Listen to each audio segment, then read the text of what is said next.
Yeah, so why don't we do it with the E-pawn?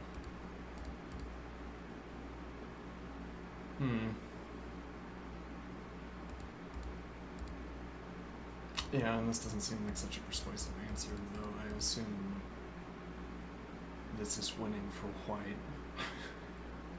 I assume this is winning for white, though I don't know that.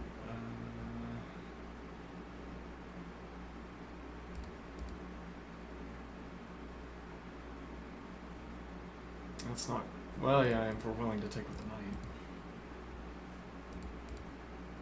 It's just chaos. Absolute chaos. Knight development with pressure. Defeating Keto, which is by now probably necessary. You get more defense for E. Oh no. This also provides support here, and if you make this advance, you've weakened this, and actually we could blockade if we so desired, and now this threat is cut out if it's fast. It's good.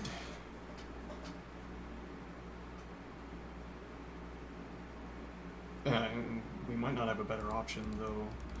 We can reroute in this direction instead. Or keep it here and say that this was spectacularly bad, and now bishop e2 with the h advance is winning.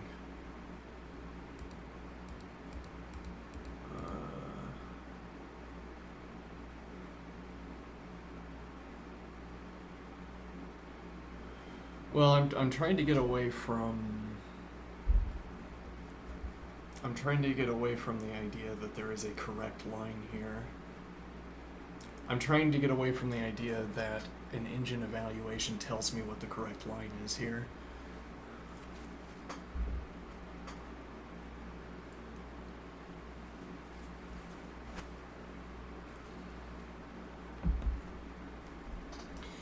And why do I want to get away from that idea?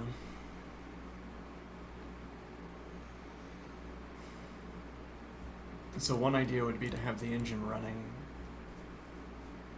One approach to analysis here would be to have the engine running.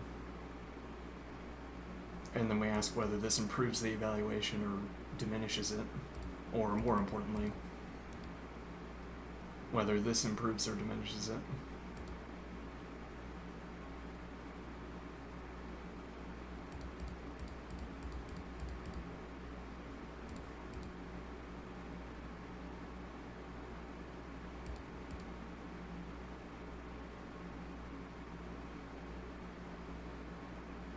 Undefended, unfortunately. Yeah.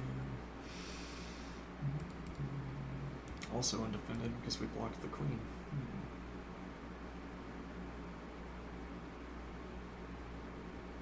You don't have to be back to f3.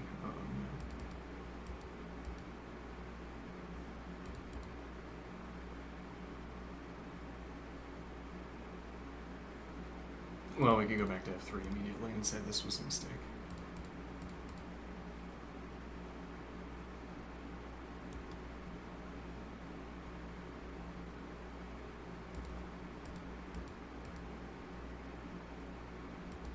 I'm trying to get away. Yeah. I need to make my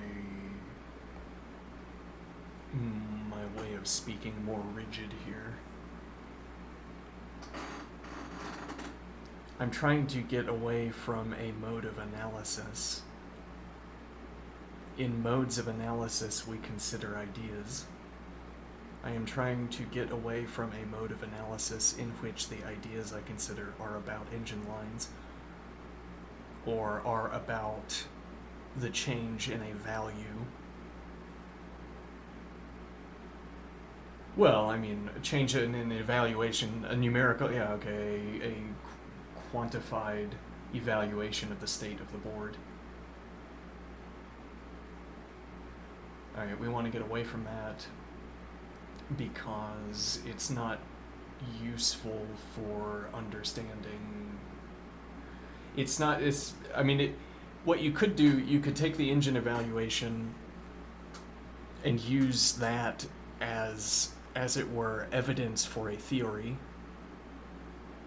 So there are cases where you could say, I think the engine evaluation is positive. Okay, let's say we have a refined tactical sense, and I say it's +3. Okay, and I look at the engine, it doesn't tell me the next move, but it says +3, and I say, yeah, that's because there's a tactic here.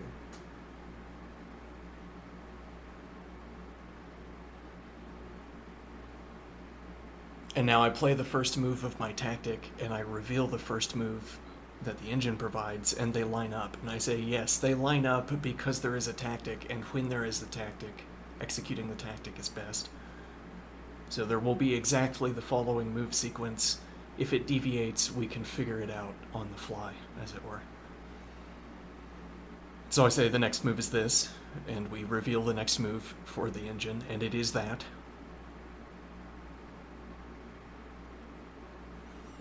But the point here is that in this mode of analysis, we are using a quantified numerical value for the evaluation of the board state as evidence. But really what that means is that we feed that number into a decision procedure, kind of.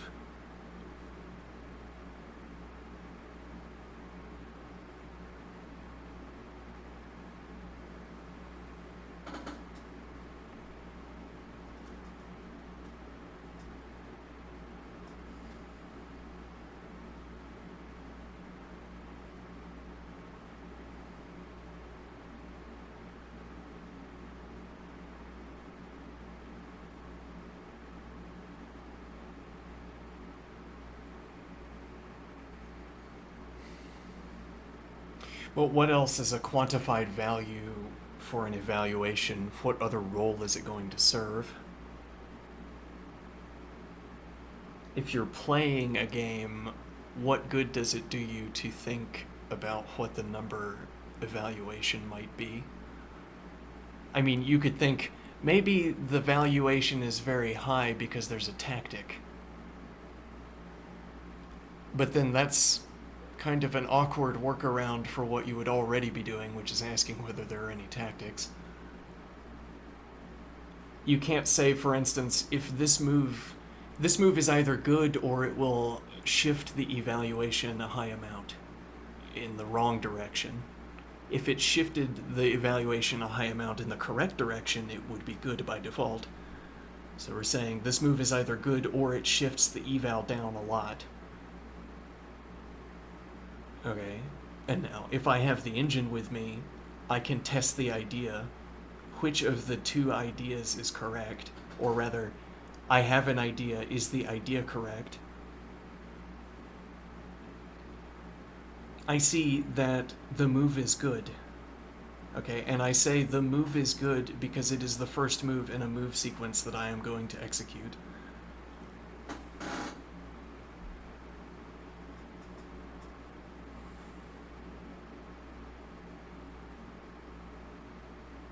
Now, what is the idea here?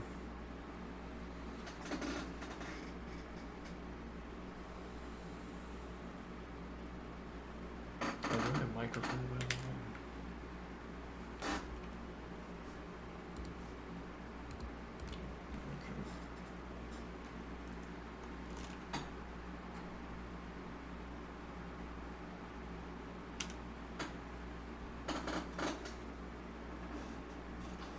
Okay, but you don't get access to the engine when you're playing a game.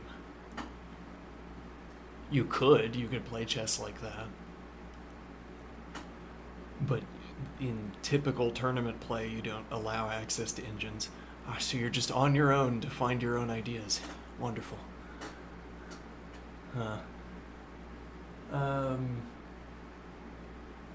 So the point being that this juncture where you can use an engine evaluation to...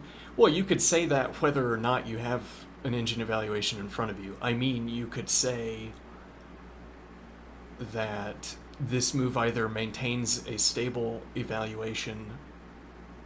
There's an off chance that it even improves the evaluation when you play better than the engine, as happens occasionally. When you select better than the engine, as it were. Sometimes you can improve the evaluation, but we'll lump that rarity in with the case where you choose the correct move and therefore the evaluation doesn't shift at all. Or you've chosen the wrong move and the evaluation shifts down. Okay, you could still, that thought could appear in your head as a way of talking about your decision. You're looking at your move and you're saying, well, I don't know if it works, but if it does work, it's fine. If it doesn't work, obviously it's bad. That's just associated with not working.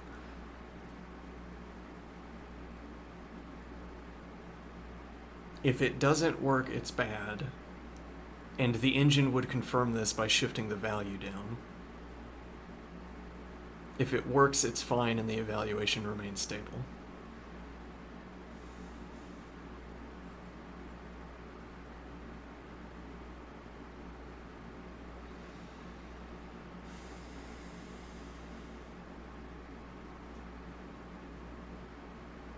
Now, what is the idea?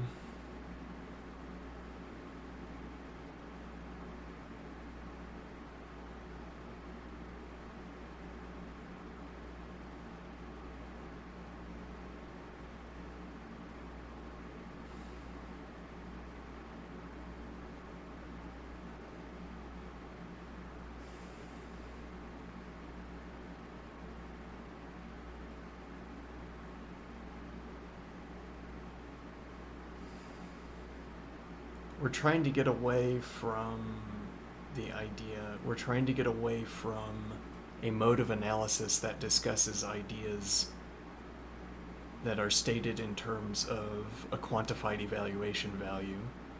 We want a mode of analysis that discusses ideas that are not referenced by talking about an evaluation value.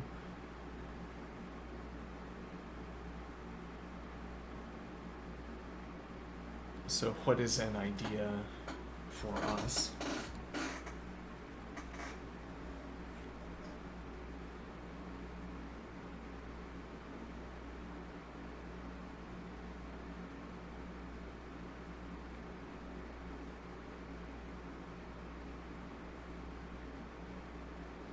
Unclear.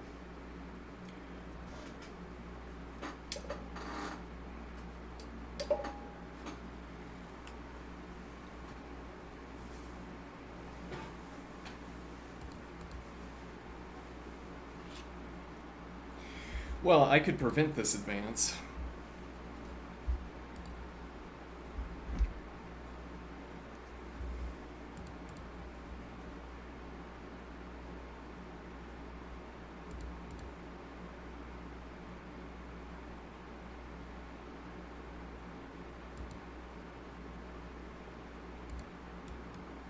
Yeah, so stacking defense isn't adequate.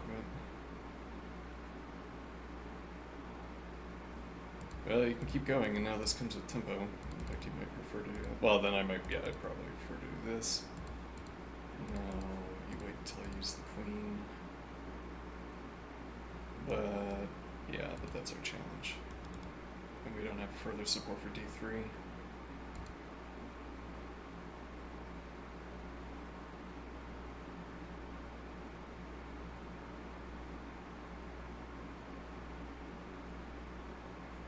No, I'm not fond of this. No, but the idea is that here we're saying black's not going to advance. That would be bad. What do we mean that it would be bad? I mean that it would score low engine evaluation. And if that's true, if you are correct that this scores a low engine evaluation, I guess the ideal, the ideal is that if you get into a position with a suitably unbalanced evaluation, you win consistently. If the statistics told you that, then all you need to do is get good at figuring out whether an upcoming board state is positive or negative evaluation.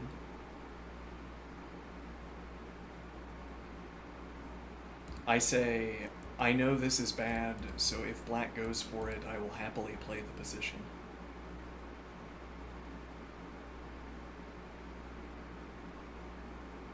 Okay, then I had better be prepared to win all of the games where black decides to play this move, or at least a high percentage of them. Yeah, we only have to do better than even, I guess.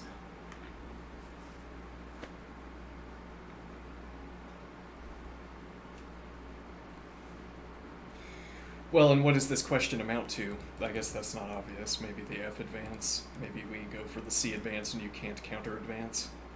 Which might be because we've played D3. Though I'm thinking it would be preferable to blockade this square.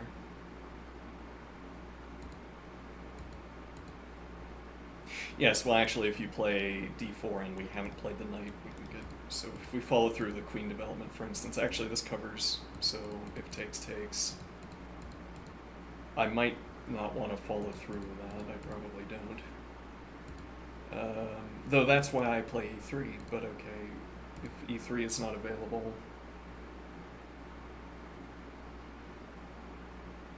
Well, we can do this immediately. We have the option of dropping back to the fianchetto. Queen can get behind with F3 to form a battery.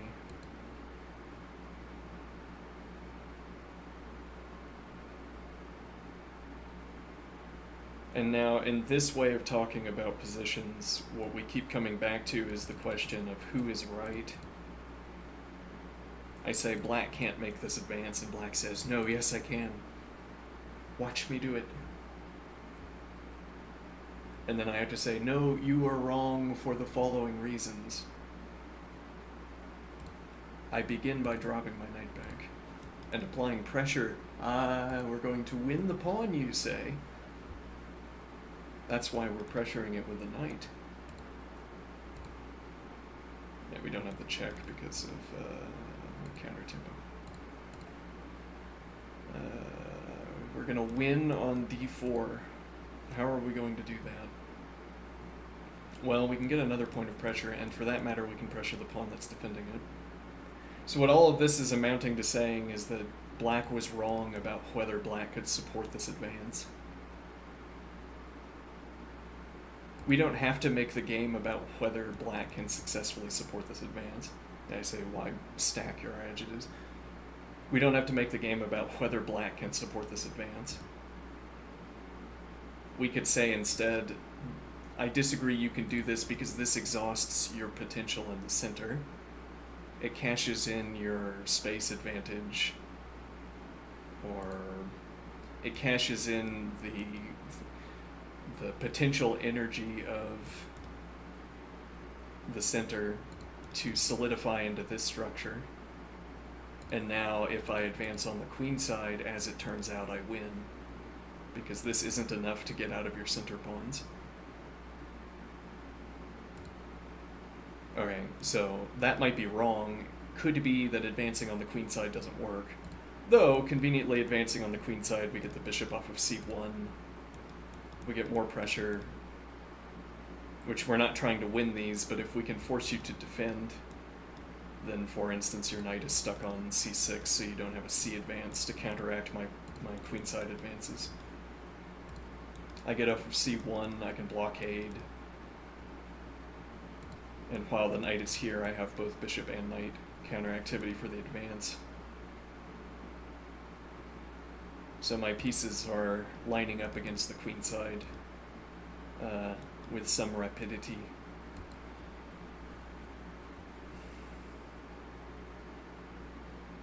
Now, what is the idea?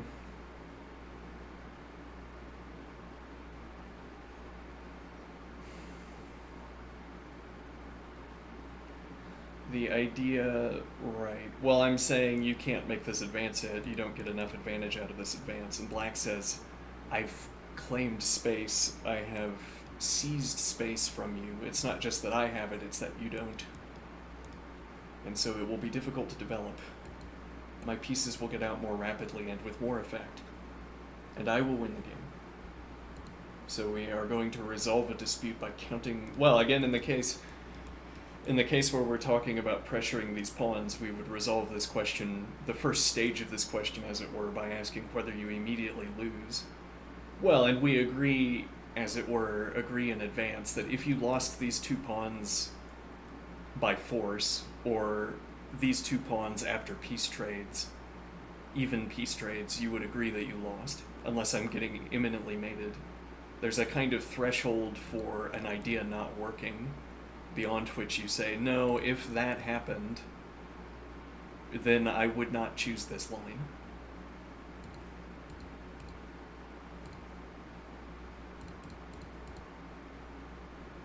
Okay, so if developing the knight to f3, along with having the knight on e2, and then having the bishop on b2 was decisive,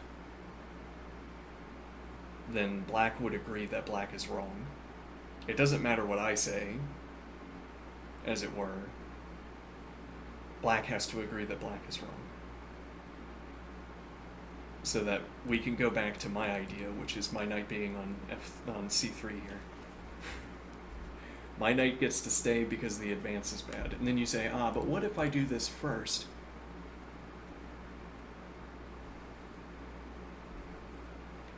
Interesting. And why is this idea interesting, if so? Because this is supporting the advance.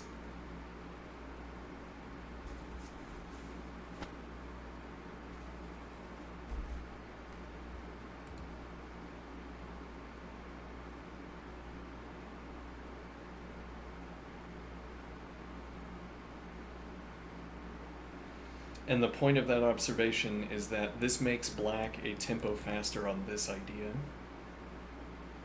So let's say, I'm glad my knight gets to stay here. This is stable.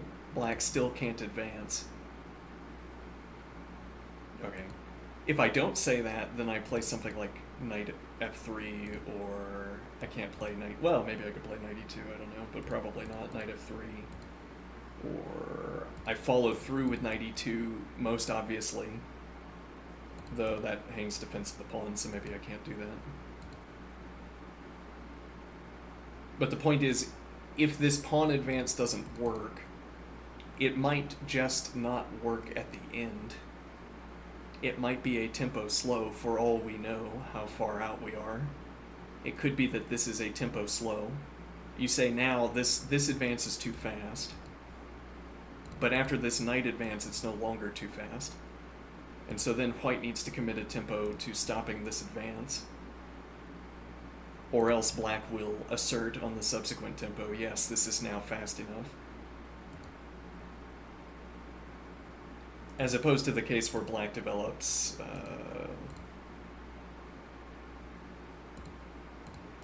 here, I suppose.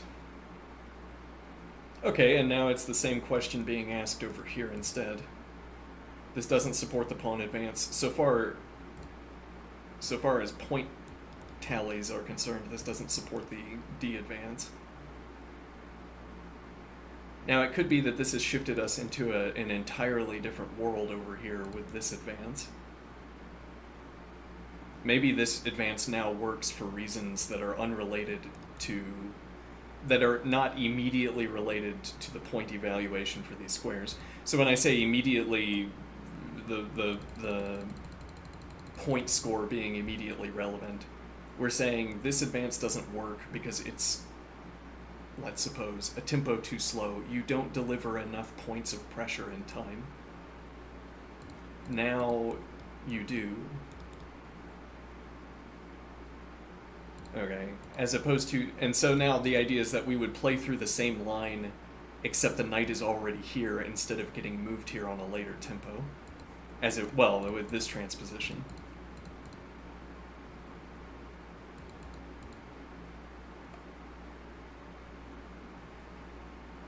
The alternative here of developing this knight doesn't shift us up and down that line. It doesn't reorder that line of advancing the pawn, unless, I suppose, it turns out that you want to play knight f6 to support this advance. So, for instance, after...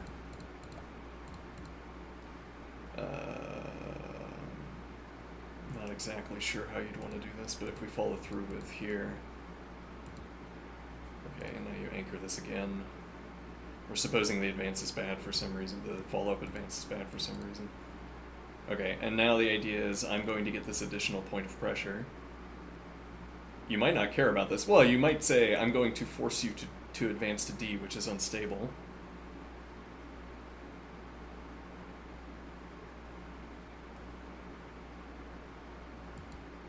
Okay, but this is going to take me playing the bishop first and then playing c3, because I have to vacate c1 first.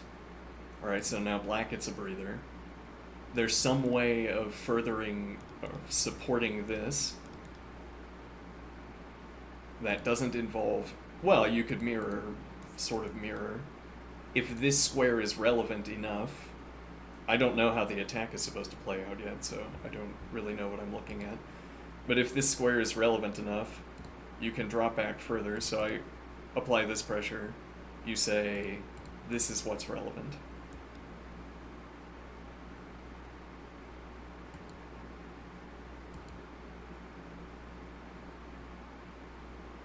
Okay, and now the idea, if I advance the c-pawn, I force the advance and I drops back.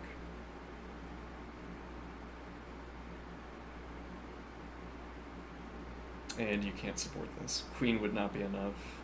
I can also stack queen pressure.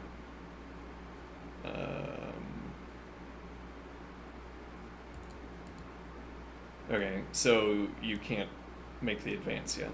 And now I'm threatening to cap with a pawn, and I have 3 minor pieces looking. So this knight move was not good enough. And there might be no move that is good enough. Notably.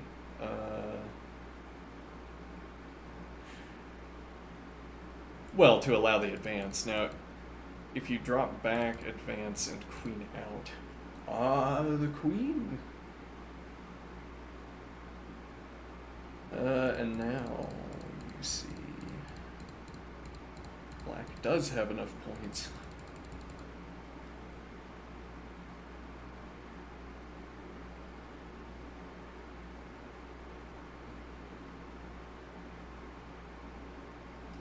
So an observation here that black has been able to apply points of pressure to these two squares every tempo with one move. Though the routing that black chose to do this, playing through with knight d7, is going to slow down getting rook support to d4 itself, and queen is only supporting e5 itself directly.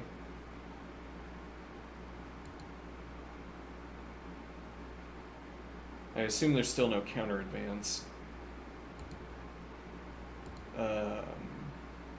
And if black says that committing the queen to f6 is bad, then we go back further because...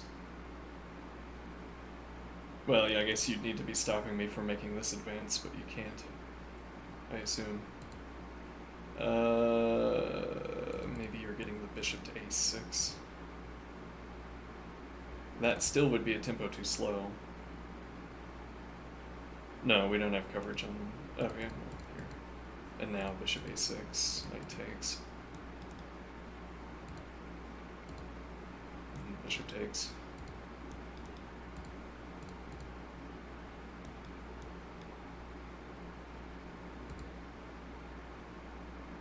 Nope.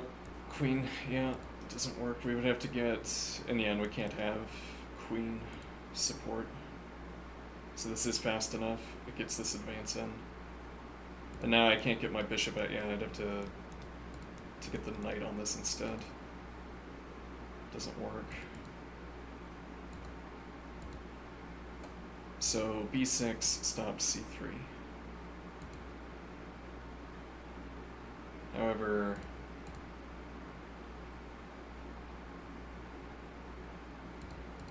Now we would take...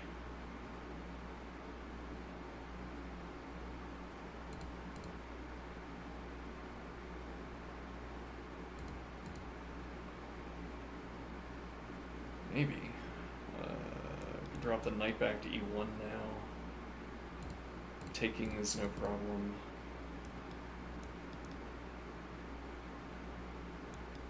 It's like rushing our king to g2 maybe.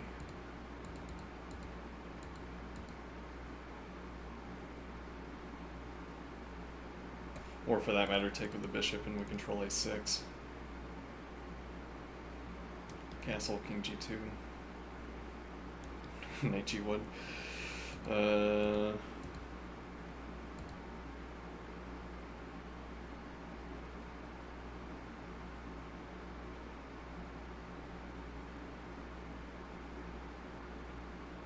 and I guess this is a relevant line of analysis because this suggests itself so strongly.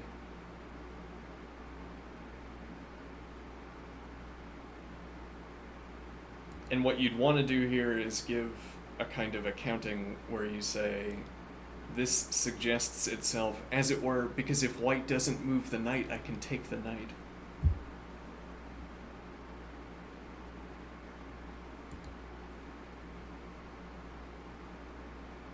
And then when you point out that probably white will move the knight, you say, but I am forcing the knight to retreat, and am blocking the bishop.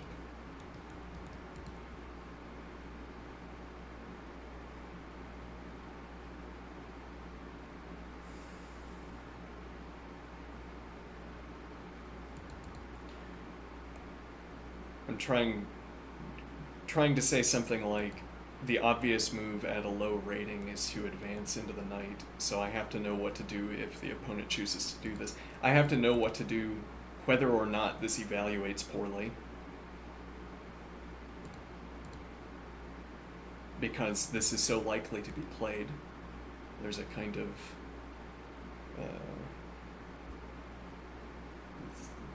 the background incidence of this. The background tendency is to look at this knight that's exposed to a pawn advance. It's like, it is as if, but not really, but it is as if there is a heuristic people follow, which is that if you can kick a piece, you should look at it.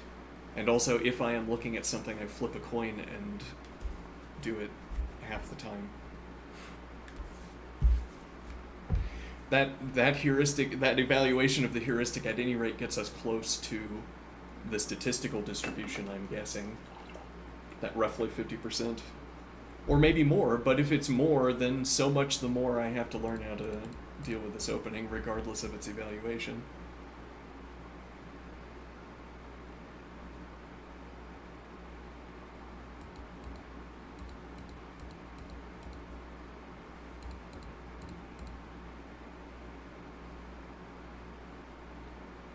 Yeah, well, we have to commit to... actually, here's a point.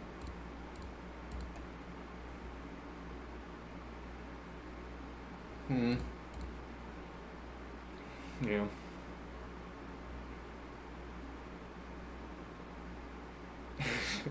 Though, we can choose the worst... we can choose the worst position for the queen if black insists on this. Like, this might be the worst position for the queen because the knight capture is bad and the pawn capture is bad. We could say the same thing. No, we can't say the same thing over there. Nope. Can't say the same thing over there because... So it had to be...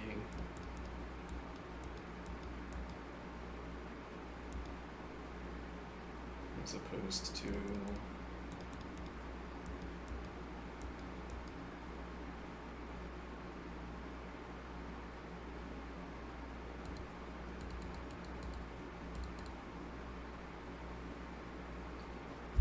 And this is how it begins.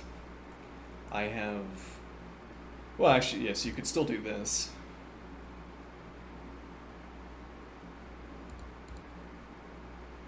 And now we're going to get extra fancy. We're going to play f3 and king f2 into king g2 if necessary.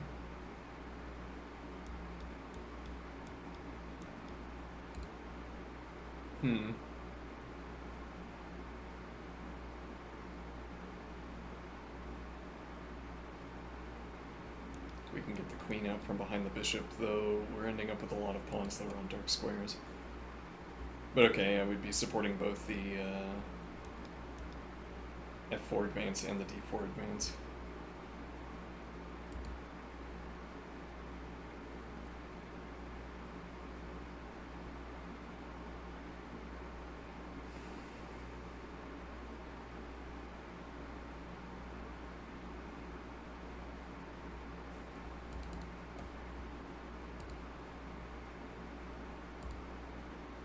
And if you don't decline,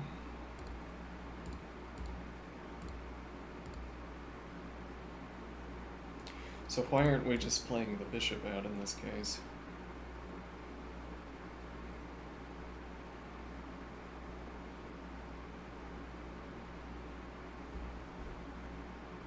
The only argument would be because I don't want to, though why would I not want to? C3 and we could still drop back to C2.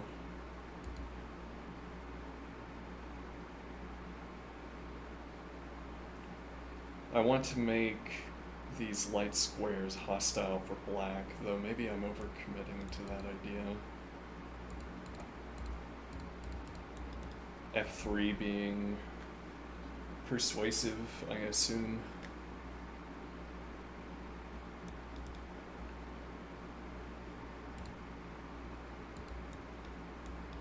Pressure against the bishop as well, maybe forcing C3. Here, I assume the tactics work out. Like pawn coverage here.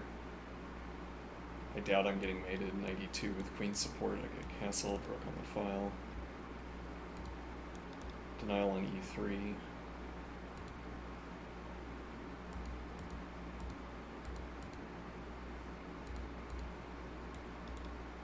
Keeps the pressure. The one point here, if you don't keep the pressure and instead drop back on this diagonal, then one of the reasons, the justification for keeping the bishop on this diagonal is to make these light squares more hostile for black. But the motivation for that is to keep my queen position stable. I don't want my queen getting kicked around. So the point would be, let's see. Well, now the bishop is off of this diagonal. So really now the question of keeping my queen secure comes down to, well, I mean, it could be the question of keeping h3 secure, but targeting h3 is difficult. You'd have to get here. Maybe it's not that difficult actually, because you launch h, get the knight to g5, and then it's a question of whether I've played h4, whether my rook is on h1, when my rook is on h1, or if I've kept the knight on g1, whether...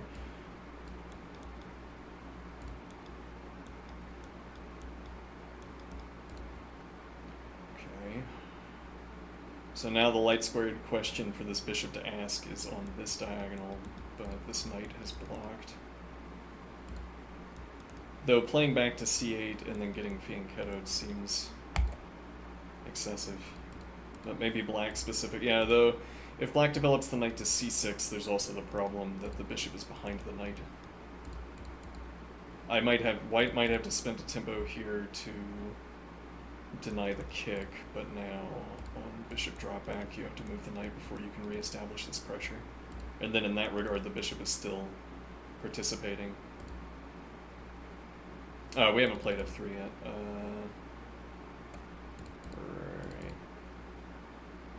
Right. Okay, but this comes with tempo. Now you drop all the way back. We deny, and now you'd have to go back to e7, blocking the dark squared bishop. We also don't have the c advance in.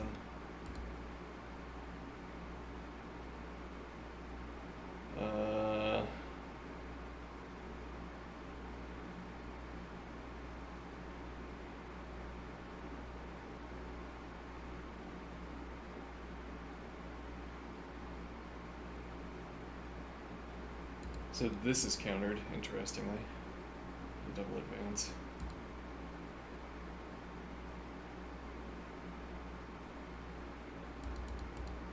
And the alternative we are arguing against would be, yeah, well, we'd have to develop the knight next.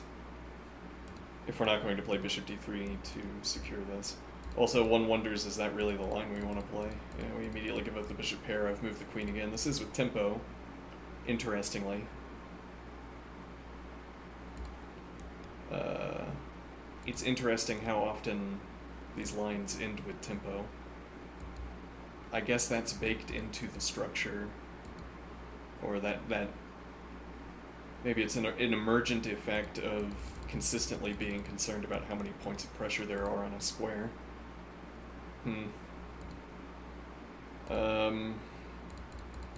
But no, I'm not really willing to claim.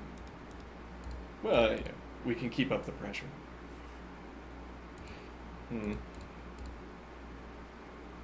Now, now it's a 2-tempo question because I'm getting bishop to. So castles, bishop b2, and then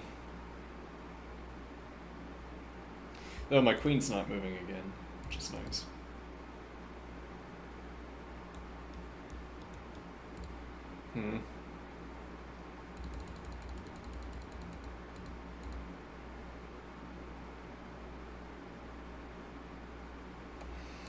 And then use the knight. Though this is the same point that this works better according to the positional manual. I've kept the bishop pair in this line. You have to defend immediately. And I can stack the pressure immediately as well, which is a problem for black because otherwise you could support bishop f5 by playing g6. But now with this tempo you have to commit the queen. If you try to do that like this instead, well, yeah, either way, you block this diagonal, you block this diagonal. Now we've said you want to play g6, but maybe you don't want to play g6 next tempo. It's like as if playing h5 made you not want to play g6, and now you're stuck because you can't play it. Whereas after b3, bishop e2, I can get the additional point of pressure. But okay, you can get out of the way of the queen at this point. Or get the queen out of the way, rather.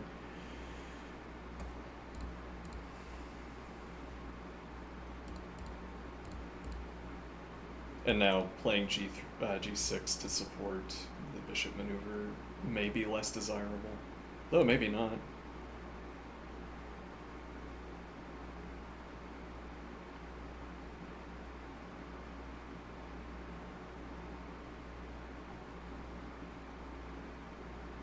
Notably, what we're arguing against here is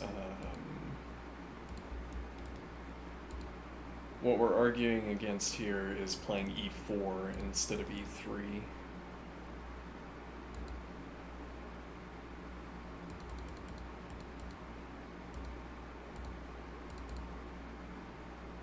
An option.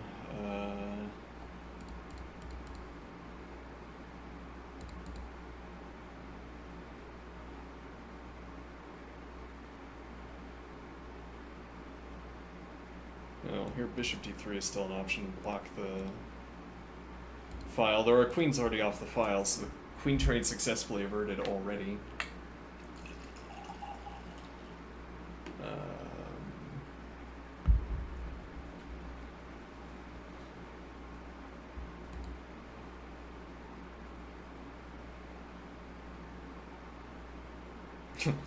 I guess this is a point.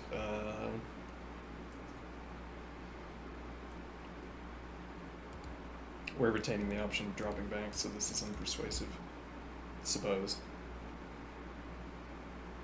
We've already allowed a pawn trade, though, as well. I mean, what is my... When I say I want to avoid piece trades, there's a natural nodding of heads, I think. You want to avoid piece trades because all of my pieces are better than all of my opponent's pieces. All of them, or they will be. And that will be decisive if all of the pieces are on the board. Whereas if there's a pawn and a king on the board, and all of my pieces are in the best position, it still might be a draw. As it were, the fewer pieces there are on the board, the less advantage there is to, the less decisive it is to get all of your pieces into the correct positions.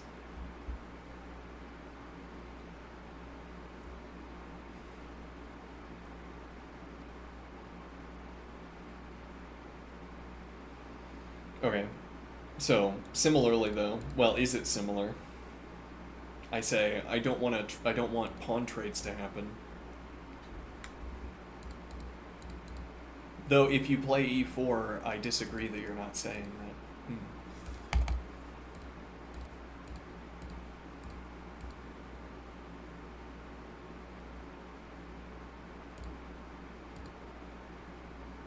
Well, certainly we're not taking.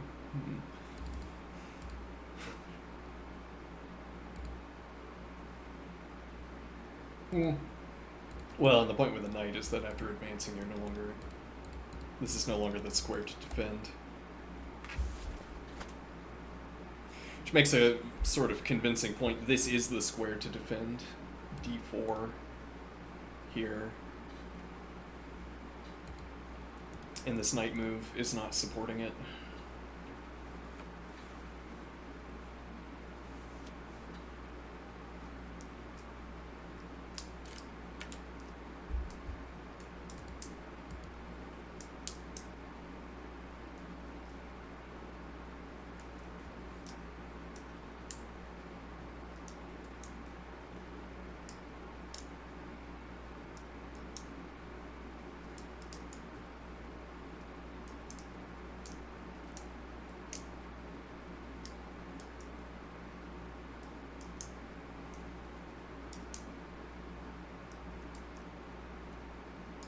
But allows a piece trade.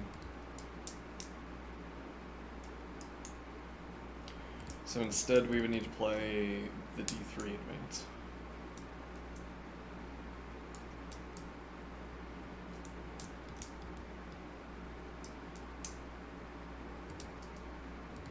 Yeah, and then I guess the point tumbles after here. Well,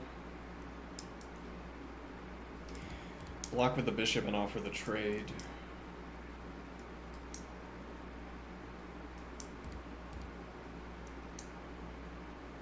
But this still allows, yeah.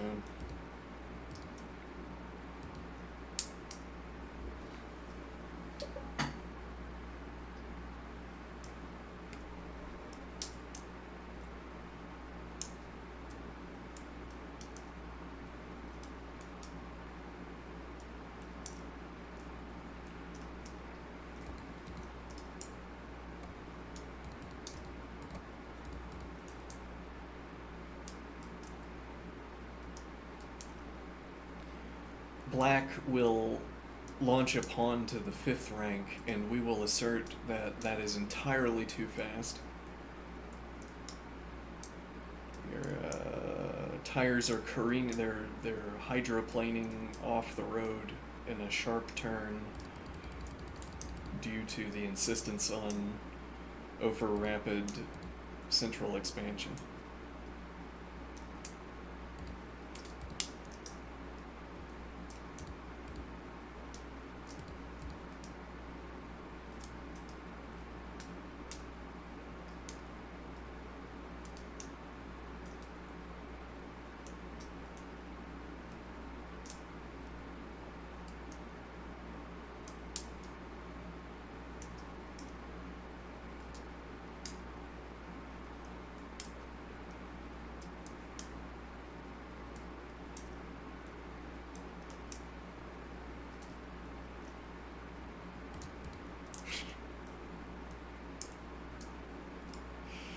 Hmm.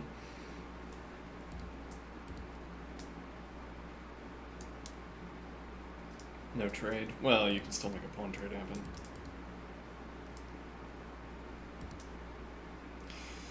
Probably that capture, because we've already opened up e2 for the knight, though.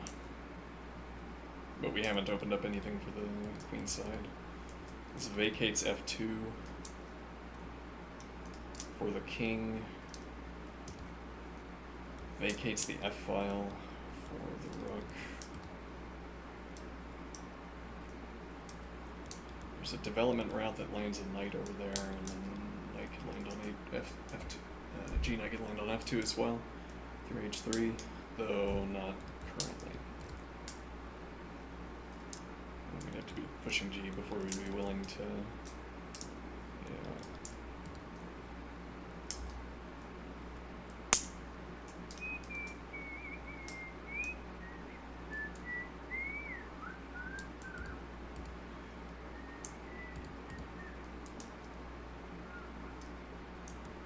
Nope. Yeah.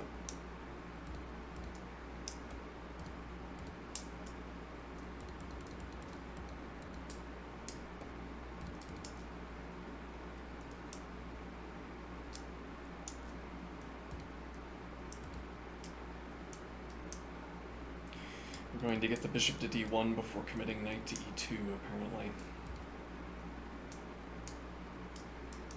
This doesn't come with tempo.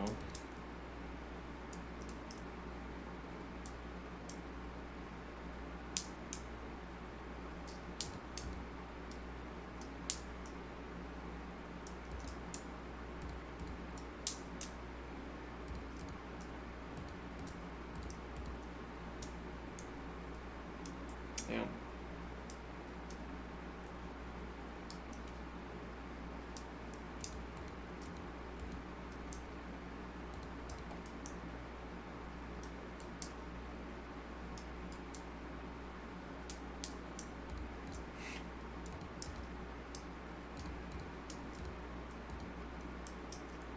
Imagine I have this pawn structure and I'm about to launch here.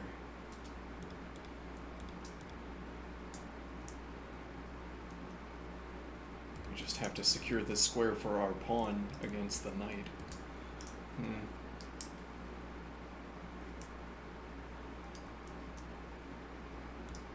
Knight development is open, which opens up castle and kingside.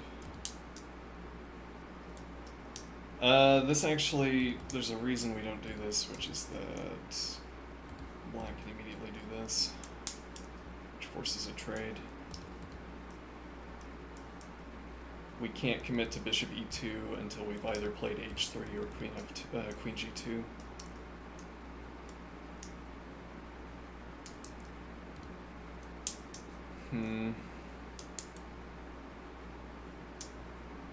Same with a knight, except that you might be more willing to let this happen. I mean, we're immediately castling in this case. We've retained the bishop pair. Whatever story you tell to say that this piece trade is bad for black, it probably is, I would think. We've weakened a bunch of, like, now, yeah, we start reading through the positional manual, running the index on the positional manual. We've weakened a bunch of light squares, and black is trading off the bishop that could target those squares. And we have time to play f3. So black would have to take immediately. Okay.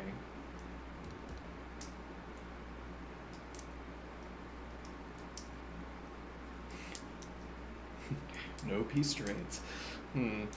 Okay. The advance is fine. Covered by bishop. Developing through f3 at that point, I assume, and we still have e2 for the bishop.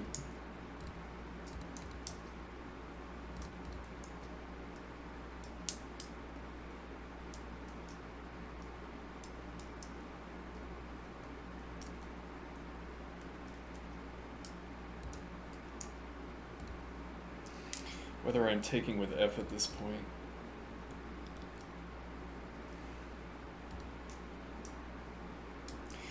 I might be playing c3 and getting the bishop back. And then we have these 3 pawns advanced.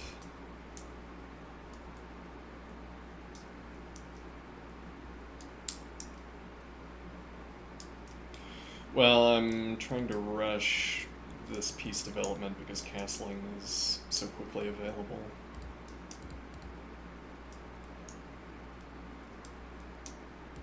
Yeah, we could go back into this question. Yeah, though I don't have a follow-up move with the knight. If I wanted that. Also opens up d2 for the knight. Opens up king d2. Interestingly.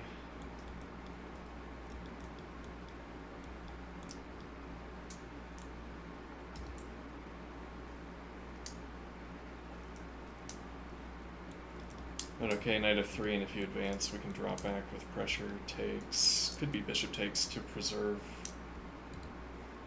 a semblance of structure.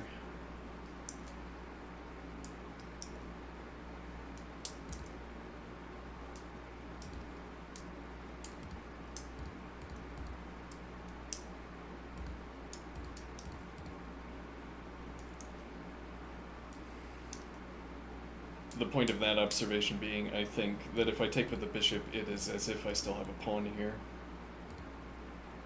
So I put a stop to the dynamism. Whereas if I capture here, I might prefer this structure, but this structure feels less stable. Queen pressure down the file, as opposed to now queen pressure against a defended bishop that I can defend further.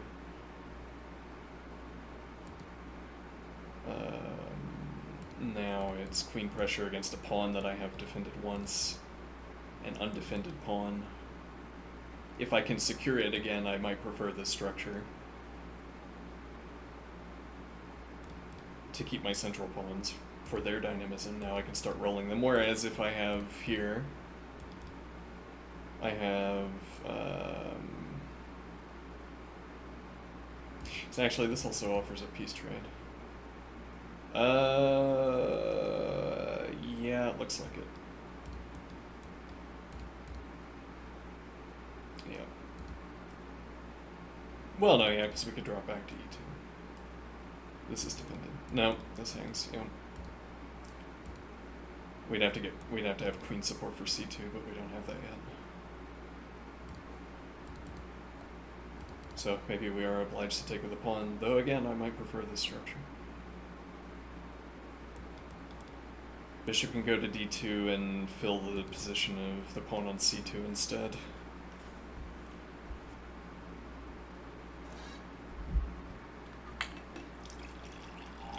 A justification for that kind of discussion, that description, that desire even, of getting the bishop to c2 so that it can be a big pawn. I want it to be a big pawn. And now there's a positional tendency to say, but you don't want your bishops to be big pawns. You are incorrect in your preferences. I might even make the king a big pawn.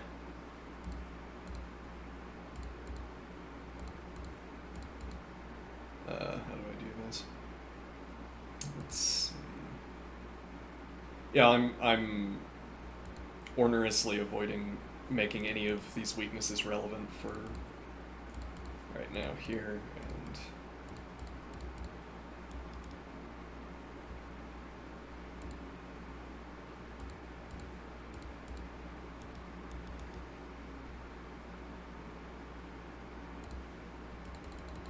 okay, I don't really want that to happen, but the idea of getting the bishop here as an end point.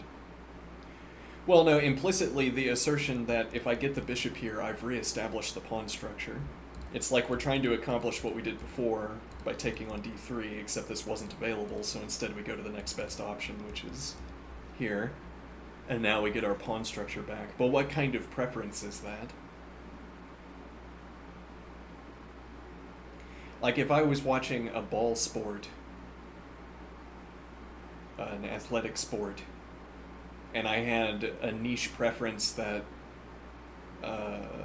whenever people cross a certain line on the field, they have to be, it has to be with their left foot. Okay, not generally, but for this game that I'm paying for, as it were, that I'm hosting, we have a house rule. Whenever your feet cross this line, your left foot has to be forward.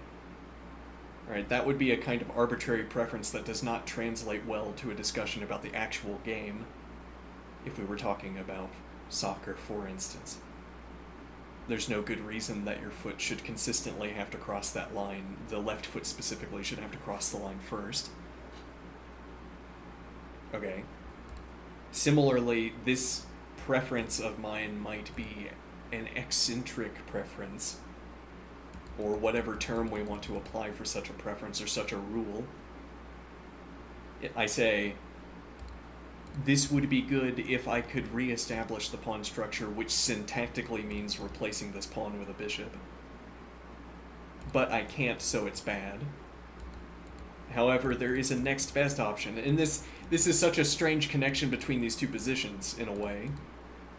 Like, what is the connection between this position and then the bishop here position?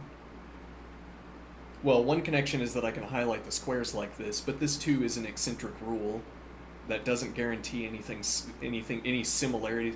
Like if these were all rooks, or if we had any other arrangement of material, this would not mean the same thing as it currently does, which is with two pawns and bishop or 2 pawns and bishop.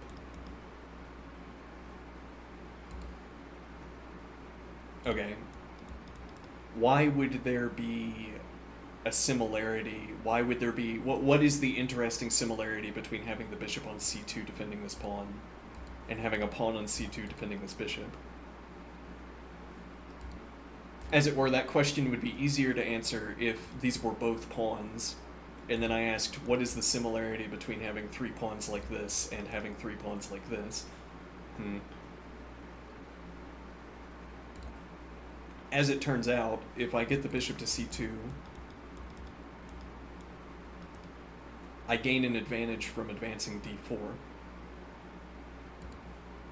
I am supporting d3 until I can make the d4 advance, and then I gain an advantage out of it. So I guess the idea is, if you're properly supporting a pawn structure, if bishops are properly supporting pawn structures, then planting a bishop into a pawn structure is a good position to have it, because well-supported pawn structures advance, and if they are advancing, then you're exposing the bishops to the diagonal. So that would be an argument for the similarity between these positions. This bishop has the diagonal, and here this bishop can obtain the diagonal. Okay, but then we would need reason to believe that statement in particular. So I am thinking, that statement being that if you situate a bishop into a pawn structure as if it were a pawn, then the bishop will gain an advantage when the pawn structure advances, but also if a bishop is embedded into a pawn structure, if a pawn structure is well supported, whatever that means, then it advances. We obtain the well-supported status by planting bishops into pawn structures, and then the well-supported pawn structure delivers value back for the bishop. Okay, all of that, I'm not asserting that any of that is true. That's not the point of what I'm talking about here. The point of what I'm talking about here is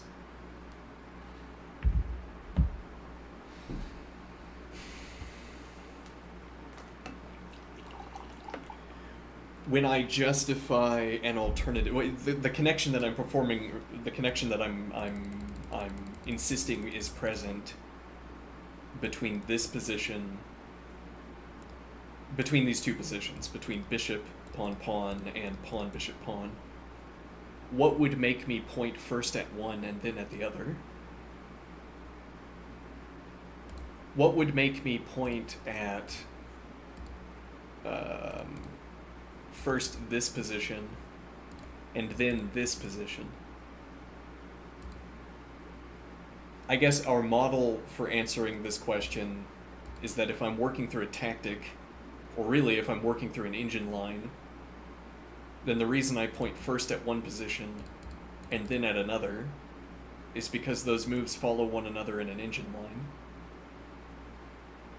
Because, whatever that means. Or I might give examples of weakening moves. This is a weakening move. This is a weakening move. And that's the connection between these two moves, which I would not otherwise be able to establish by counting points, at least not counting points with the same pieces. I would have to count points and make comparisons between different point constellations.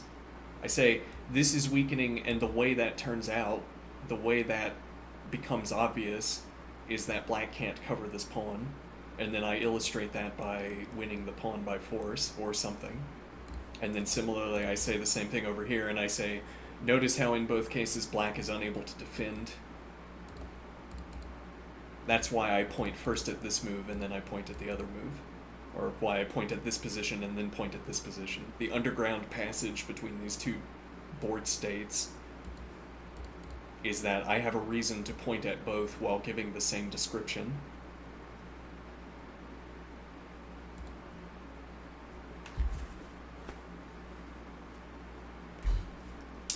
And now the underground passage between these two board states of pawn, bishop, pawn, and bishop, pawn, pawn is some plausibly unjustified, possibly unjustified story about well-supported pawn structures.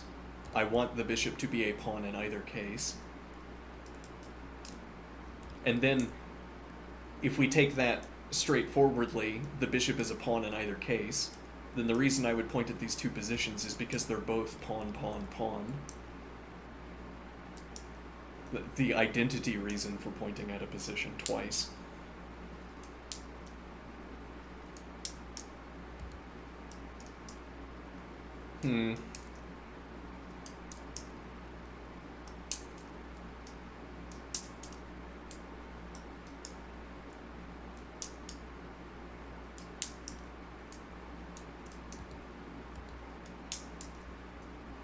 Well, and this is a practical question because so somebody said in chat something that resonated with me, which was, if you're not a GM, then what you're talking about is nonsense or doesn't make sense. I shouldn't use what you're talking about doesn't make sense if you're not a GM. Maybe that's not really the example to raise here, but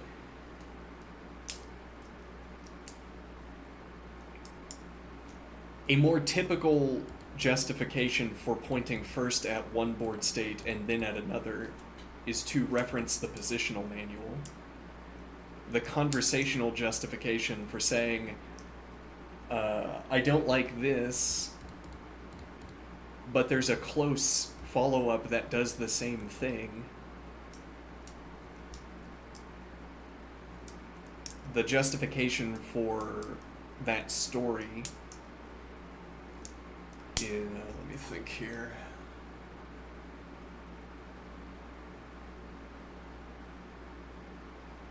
Right, so the positional manual doesn't talk about it to the extent that you can look up big pawns in a positional manual index. Positional manual indices describe big pawns as bad, to be avoided in all cases, let's imagine.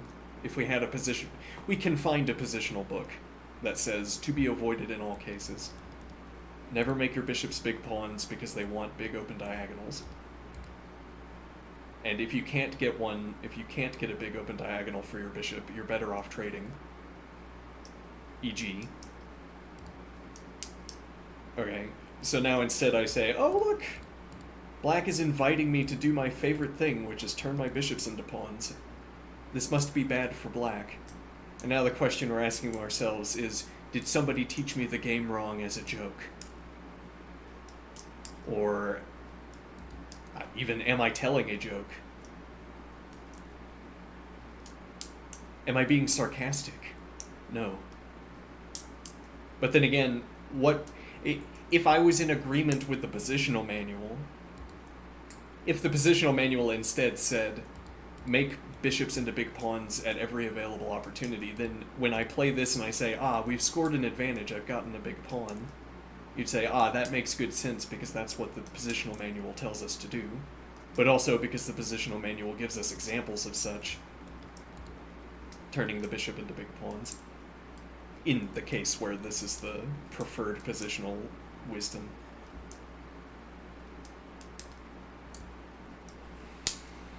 And then when I point first at this line and then I point at this line, the grammatical justification for the link between these two lines is the big pawn theory.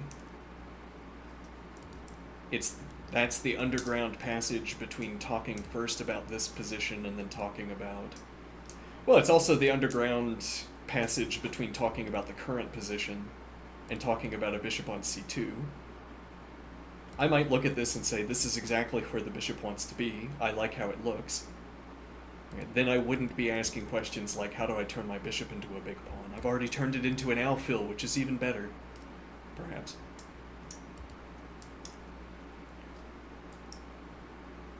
And then the point would be, now there's no link between, except as a counterexample, except as a pedagogical example, there's no link between this position, this board state, and this board state, unlike the link that is provided by these two positions, or the passage that exists between these two positions.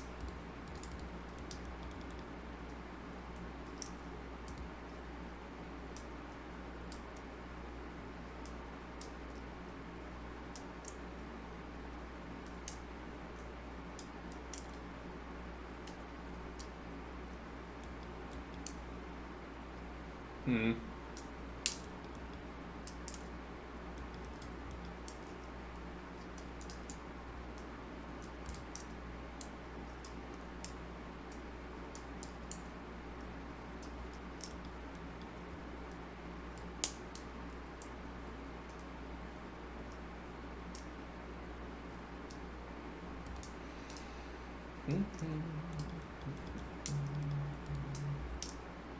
Alright, I'm gonna take another break.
Okay, and where that becomes relevant for our discussion could be here. I might want the bishop to get to c2, but I said something like this.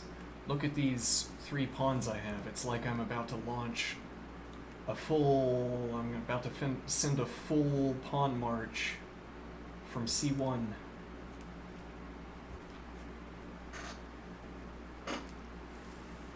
And if I only meant by that I might try to get the bishop to c3, that would be a kind of obfuscated way of saying I can move the bishop to c3 eventually. If I were asserting I'm going to pick up the pawn and move it, the bishop, and move it like this, that would be right out. Immediately wrong. But we want more than merely saying that the bishop is moving here, which is that if the bishop is here, it is as if a pawn is here.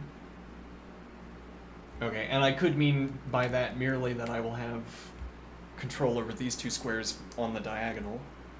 It won't be the same in this regard that I can't advance again, though it's so often difficult to advance that you'll find that I find it doesn't matter. If I say this bishop is a pawn, and then you say, yeah, but it can't advance, and I say, but it couldn't advance anyway. And if I could advance one of the other pawns, I'd advance it into defense. If I advance both of the other pawns, I advance them into defense.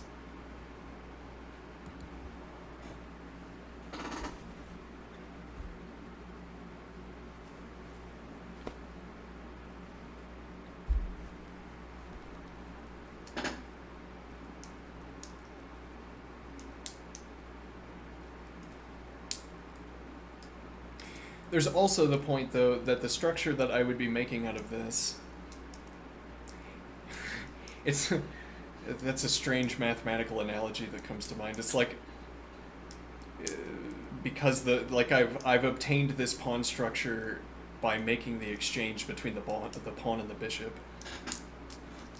Or I might want this structure anyway. All things equal, I would prefer to have a pawn on c3 than not to have that pawn blocking the opponent's knight. I am unbothered by the fact that it blocks my knight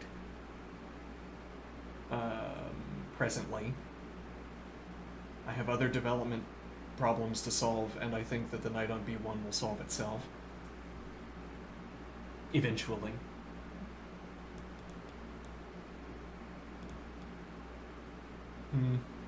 I don't know how. I mean, I don't know how this knight is getting out of the way. It might be bishop d1 supporting knight on b3, and the other knight goes to d2, something like this.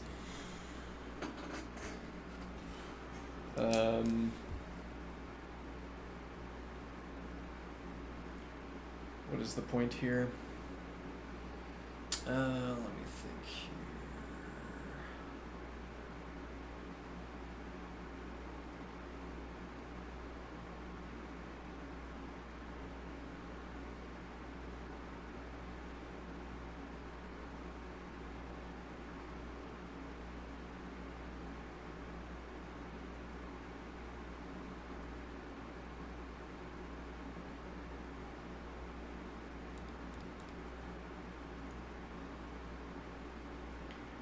Well, I guess implied in having 3 pawns here, in the limited scope of this discussion, having 3 pawns here would mean that we still have the dark-squared bishop. So baked into having this pawn structure is the hope of advancing this central pawn and getting the bishop behind. Whereas if this is already a bishop, I can't advance and then get the bishop behind it. So we could make this structure, but at the expense of having the bishop on c3 instead of having a pawn.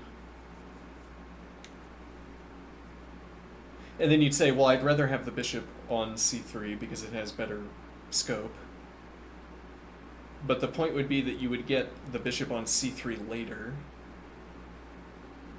as if in the worst case, you'd still prefer to have these as pawns because there's an alternative routing to get the bishop to c3 later with pawn support surrounding it.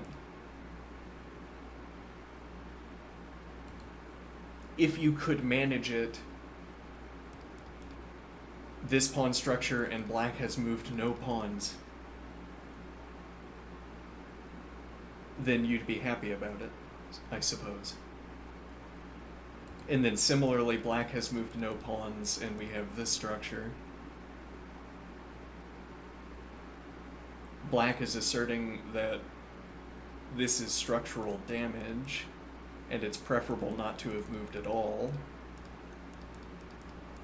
And we're asserting that I've seen worse king structures. I've seen harder to fix. No, I think this is fine. Easy development.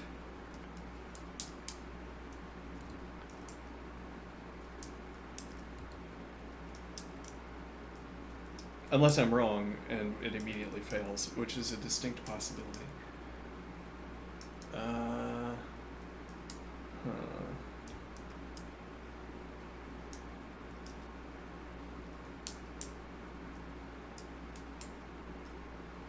Which makes us have to advance, but that means the pawn structure wasn't stable.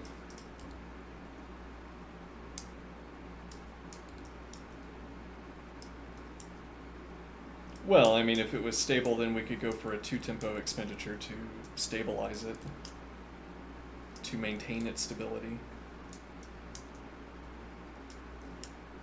Currently, we can do this, so there is a way to retain the pawn structure in its current form. And then we have bishop g2. We get a fianchettoed bishop at the end. No, we don't have f3, so it'd have to be knight back.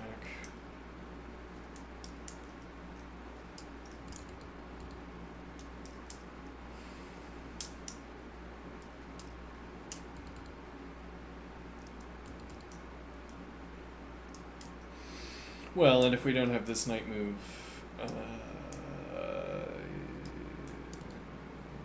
yeah, if we don't have knight d2, then we don't really have this line. This works out differently, interestingly. So you don't have this with tempo.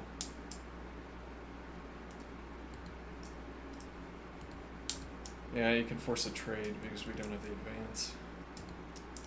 Well, actually, no, oof.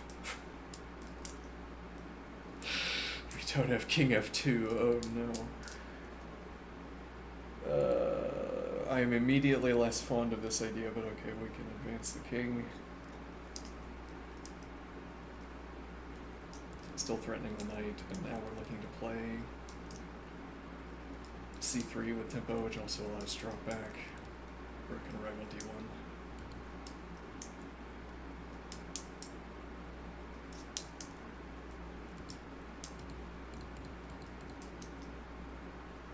Or we could advance the bishop in and have the rook on c1 instead.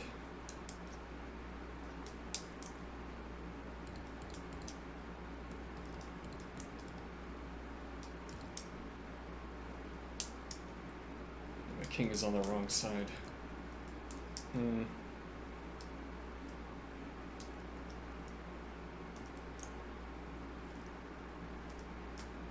This dark squared bishop can't trade against a3, so knight looping back around to c2.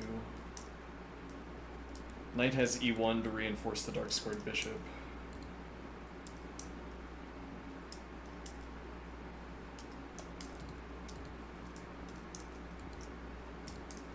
And immediately, one tempo in, we get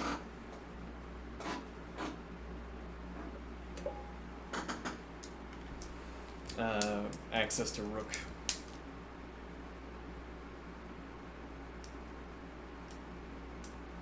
I've got 2 minor pieces, and I could get a third. I could get a fourth. Or a third on the same square. So a heavy piece on d1 seems to be valuable. This, an unsolved issue, though we can also commit a rook. But if I have to commit a rook to covering this, it's suddenly a new question. I might say this rook, and we're looking for h3 and kingside advances.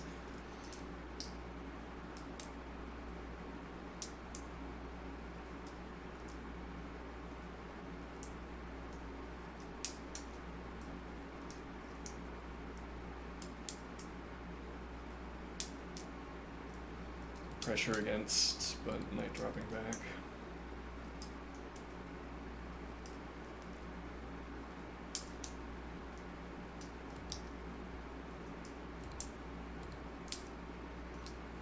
That seems like the bigger issue.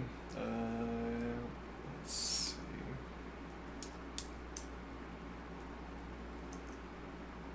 Might require us to... Yeah, well, we have the points of defense, so if you apply pressure here, break the pin.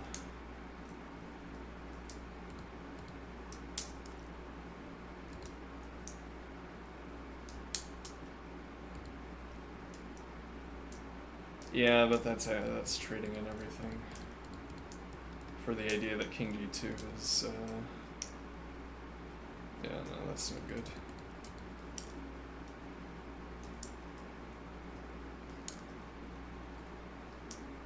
We'd have to be willing to take and keep the bishops on the board, if anything.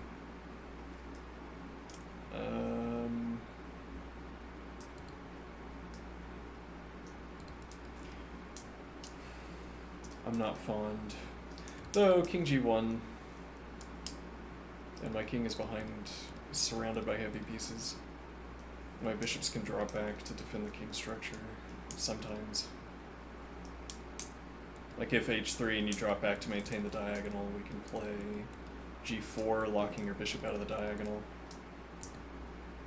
If you drop back on this diagonal, we still have bishop e2, which makes the claim true that we can drop the bishop back to defend the king structure.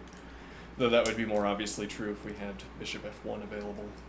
Then we could drop bishop back to f1 to cover h3, part of the king structure more obviously. We're losing to tactics.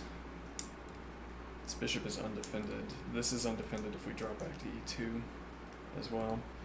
Actually, that might be of more immediate concern. Yeah, actually, queen defends d2, so you don't have these two moves. Bishop takes, exposing queen to d2, but queen already defends. Interesting.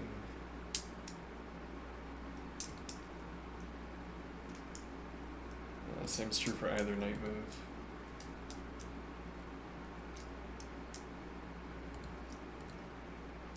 Yes, well, it is white who has professed a desire to avoid trading. Though in this case, takes... Oh, no, yeah. Queen can't, yeah, let's see. Well, as I say, I'm not fond, but what can we do instead?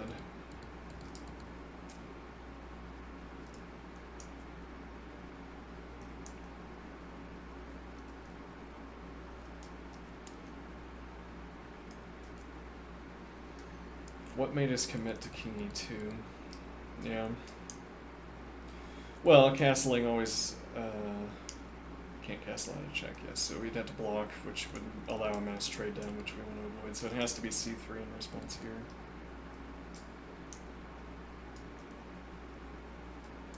Undefending the bishop. Hold on, no. Let me think. Yeah, we have to dodge because here.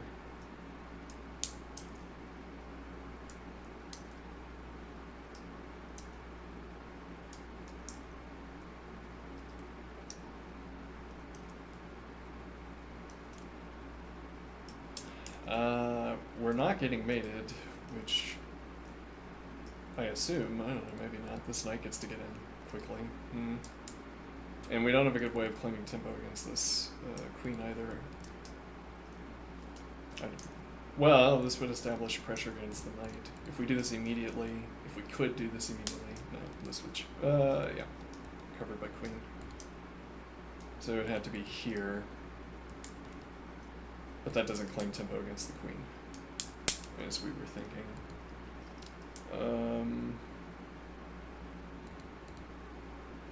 Yeah, but we're already down material and now we're offering a trade.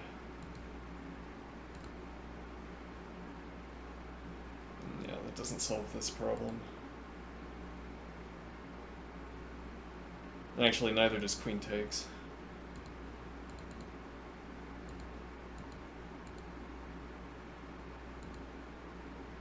So we'd have to advance.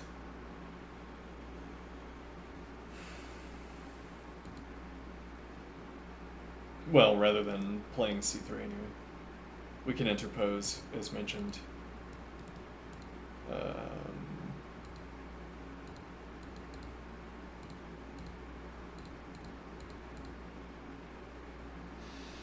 Well, and claim this is good, which seems plausible. It's awkward that I'd want to play h3 before king e2.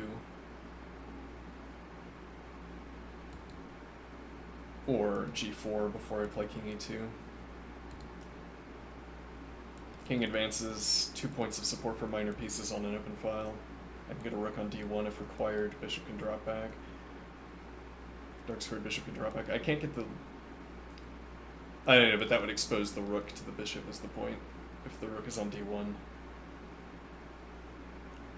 And then otherwise we're looking to move the bishop off of d3 so that the pressure is against d2, but we'd have to be able to use this diagonal or this diagonal in that case. So rook is here, king is here, we have the two bishops, rook is defending them, king is defending them. We're saying we can drop the bishop back and now rook defends the front bishop. Or we can move the light squared bishop, but only to a limited collection of squares.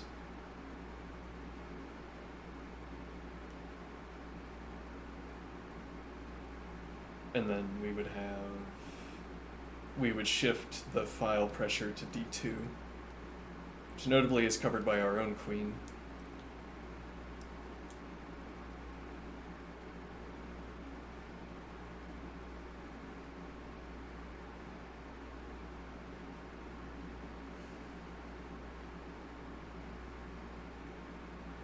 But okay, we can shift the file pressure to d2 as the tactical takeaway here. So it's like unfocusing the lens, as it were. If black succeeds at over-applying pressure to d3 somehow,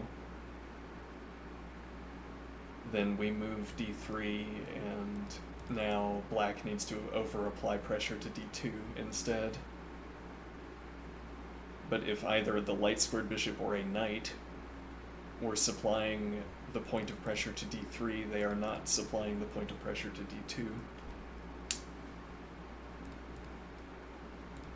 So I can shift the front bishop out of the way rather than reinforcing the front bishop.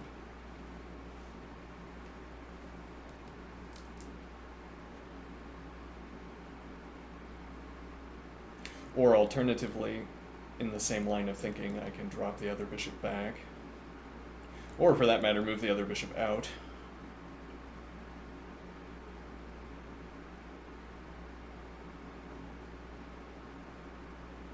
And obtain rook support for d3.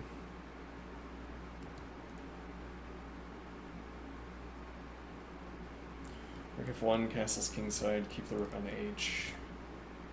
King e2, castles queenside. King f2, harder to argue for, I suppose. e2 requires h3, so that's not available yet. If we sort of hard committed to king e2, king to e2 up front defends bishop on d3. So actually we could do that, no we can't do that. Yeah, no, yeah. And now if you, yeah, but you have to defend. So if black immediately lunges for this, yeah, we're too slow.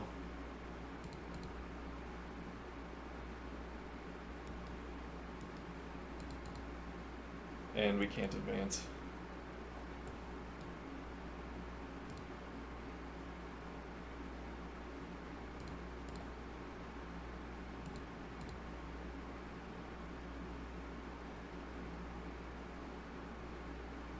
And now we're trying to make the observation that this claims the tempo back. Like, we could spend the 1 tempo to secure both the king castling plan, which would otherwise be satisfied by any of these alternatives, and at the same time deliver a rook to d1, or we could play the rook d1 immediately, or by itself, as it were. So we still have to solve the king castling question. Why not solve 2 questions at once? And the answer would be, we at least claim a tempo back. We might claim a tempo back in either case, though interestingly, if I have rook d1, I have bishop c1, whereas if I castle queenside, I don't have bishop c1 until I commit to king b1.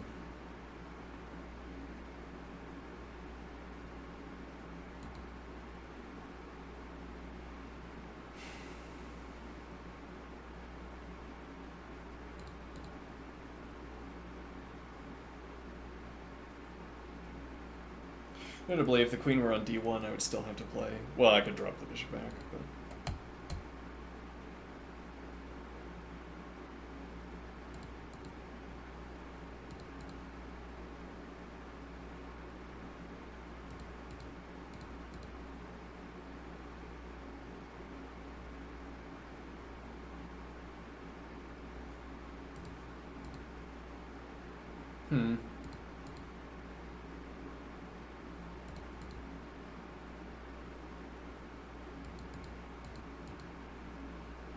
Doesn't work. Nope.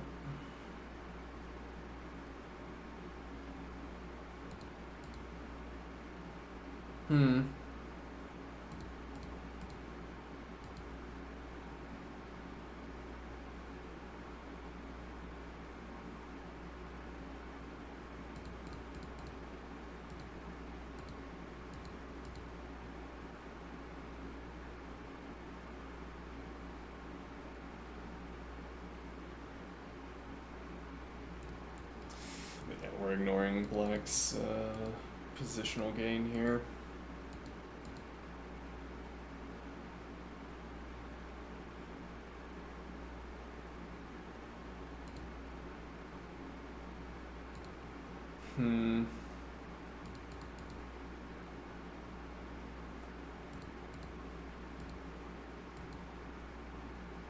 Yeah, this still isn't a good substitute for f3, though.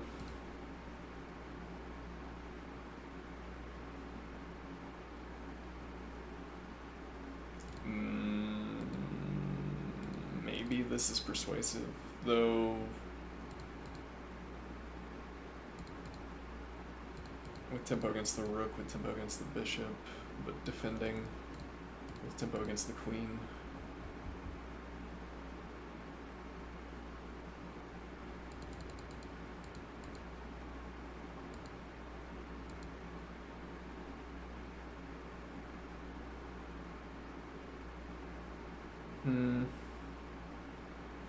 Well, and there's the argument that this is good.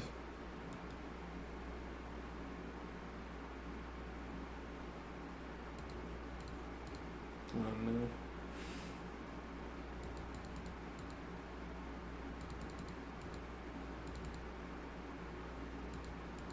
Hold on.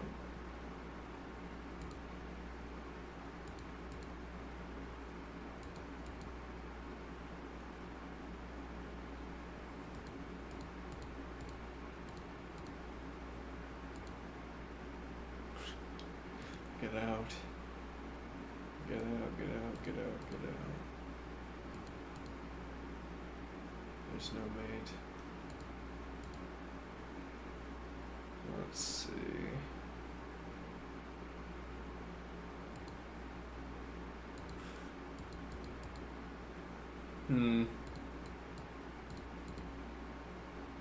Guess it'd feel bad to take with the queen.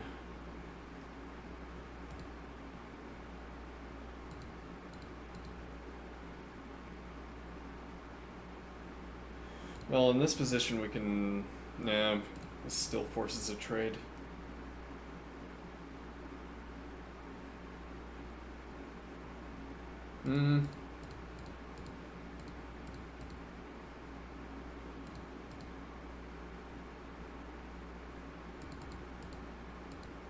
Can't go for this yet.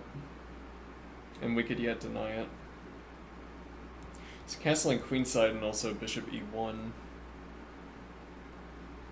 And then dark squared bishop drops back into support for kingside advances. We already have light squared bishop support for the follow-up advance. Heavy piece behind two of the pawns and the other rook. Threatening the queen can spend a tempo moving to any of these files.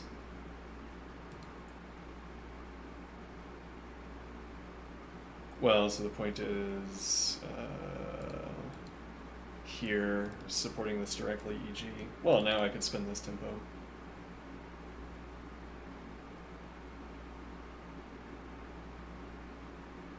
Usefully.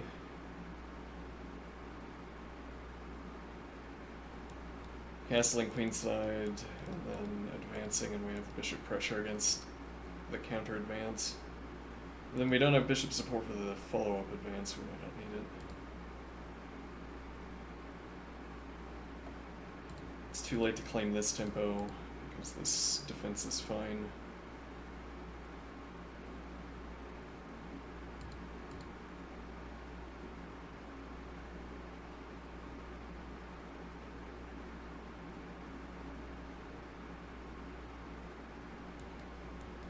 These come readily. So castling kingside and playing through to king h2, I suppose, is, seems reasonable. If I get these advances in, I might claim that the bishops are getting off the rank faster, so my queen gets accelerated through the queue.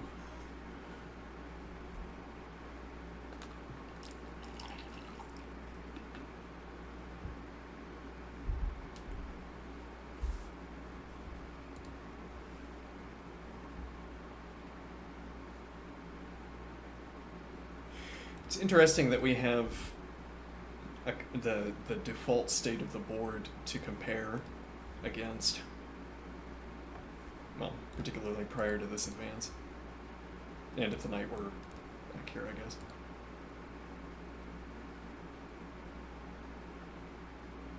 I say default state of the board.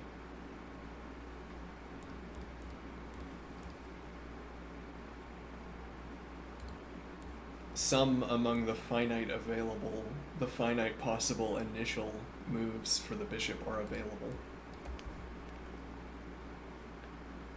An easy reference to make, because we can set up the initial board state and ask, what can possibly the bishop be looking at after one tempo? We can enumerate.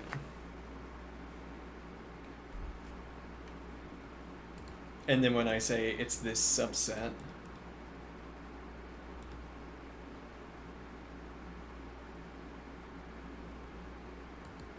but my point is more like, we want to ask if this line is good. It should be cheap to calculate black's position, I am thinking, because, well, it's like we have it memoized.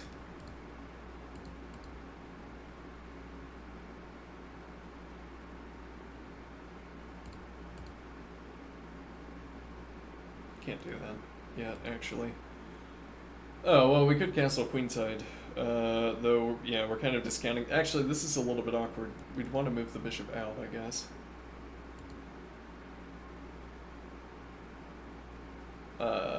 What do I mean? Let's see here. Yeah, to establish queen defense.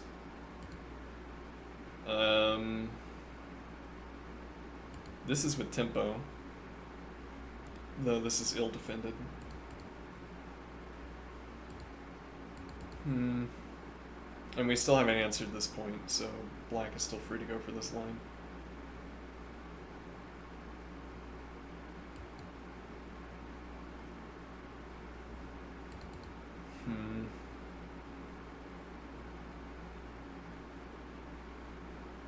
Well, I mean, this is an ever-morphing plan. I can play rook d1. And now, interestingly, the natural rook move, when I drop the bishop back to expose rook to queen, I still have bishop defense for this pawn. Okay, now queen. Unclear what the queen wants to do.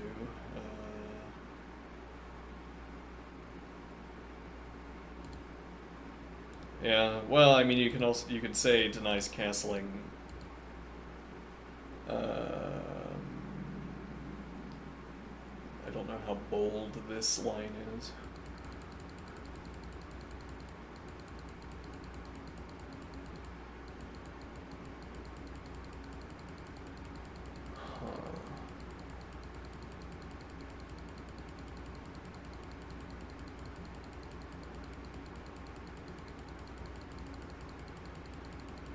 Hmm.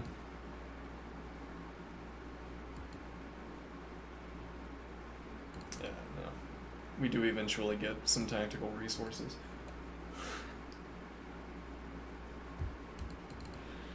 Hmm.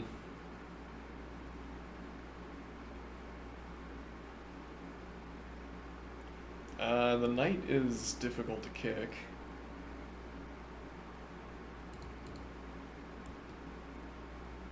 Hmm. Relatedly, that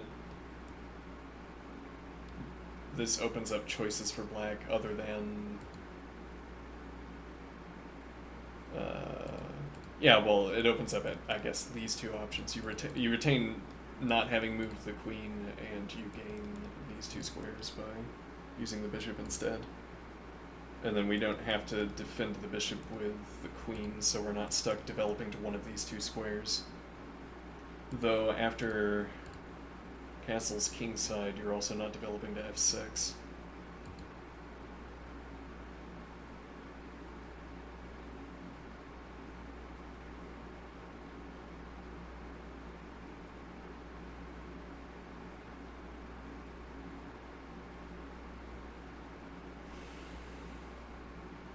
Black can build pressure against... Well, actually, you do need to answer this, don't you? Yeah, because you need the rook for pressure against e3. But this is the tempo where you gain it, and now we drop back. And now the risk is here, so we say castle, and now I play. But yeah, so I don't want to make the trade naturally, so... No, it's pinned. Okay, so now you want to commit to developing the queens. The queen, you have the option of supporting a queenside advance from behind or launching in. If you want to pressure e3, you have to block rook. If you want to pressure, no, yeah, you don't have f6, g5. Yeah, that seems risky.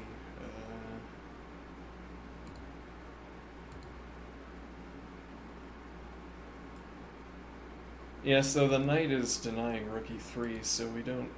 Well, okay, but actually we can secure the pawn by... Oh, bizarre. Oh, bizarre. Let me think here. Pressuring e... with winning pressure against the queen alone.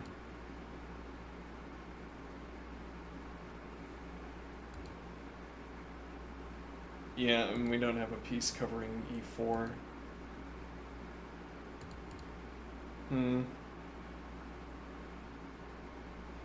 Horrible.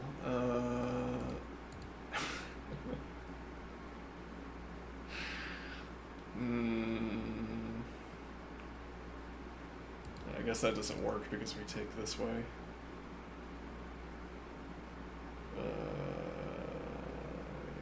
I think.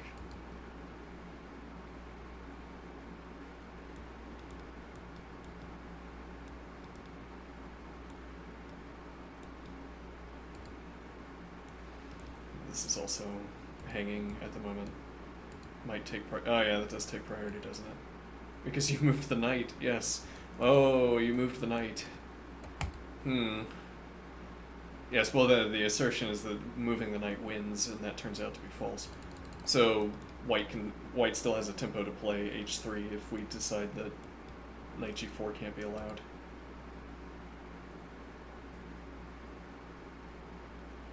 Yeah, though if you commit the queen to speed this up, well, you're subject to queen tactics earlier, but also you stick the knight defending the bishop, so you have to spend this tempo in addition to moving the queen in. Though you might reclaim it by dropping bishop back and exposing rooks. Or following through with whatever other bishop move you might want to play.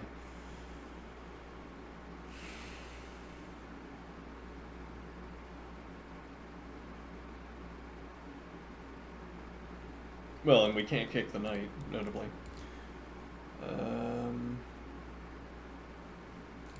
Free pawn. B2 is defended due to my virtuous application of the principles of defense. Okay. Rook takes bishop threatened.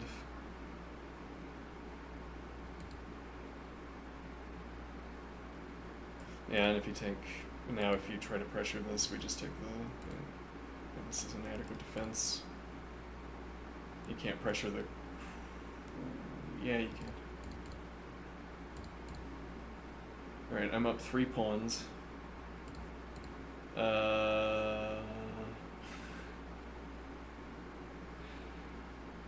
It's always a guess, isn't it? Let's see.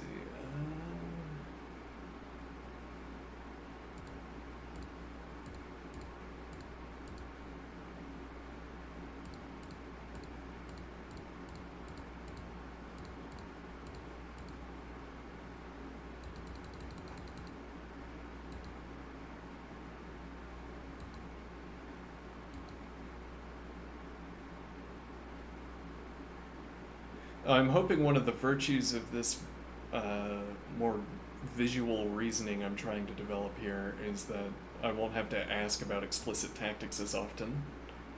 I spend a lot of minutes of my game, of my allotted time, calculating tactics, whether high payoff or low payoff, but calculating tactics. Every time that I calculate a tactic and it turns out not to have been there, I'm down time.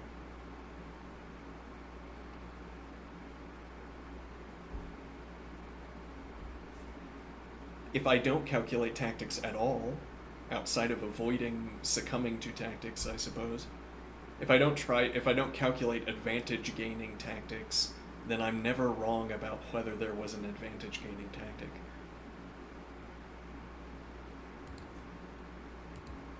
Interestingly.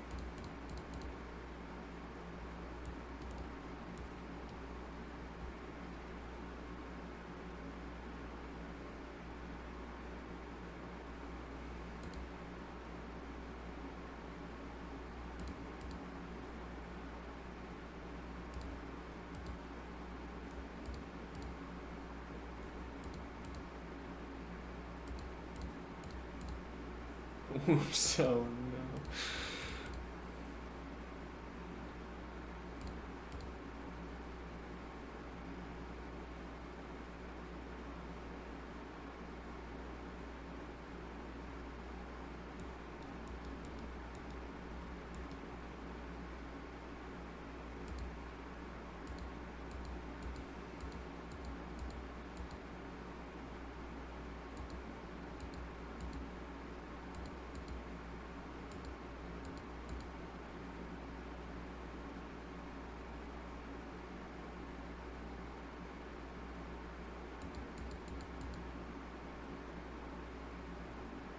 I feel like we're missing out not having the activity with the queenside pawns.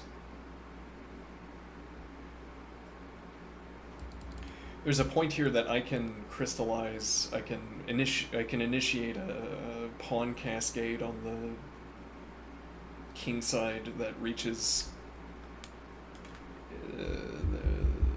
its endpoint quickly by force.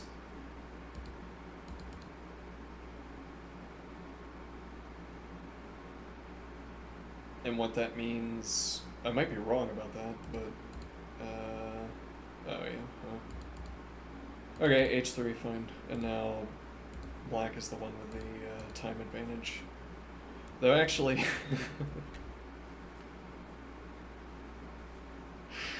yeah, h3 denying knight g4, which before was how to get out of the way of the rook to apply pressure to e3. And you don't have the other direction. And you can't play you can't play b5 to support the knight there either. Yeah, naturally, though the dropback is going to claim tempo.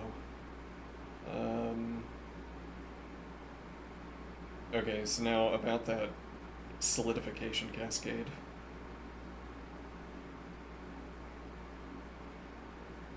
Yeah, well, we still can't kick the knight. Presumably what we're talking about would begin with either g4 or h4. Then presumably g4, and we retain control over g4, so we're looking for the g5 advance. And now, if we want the activity to take place on g5, we either have to commit a heavy piece, or we have to advance the e-pawn.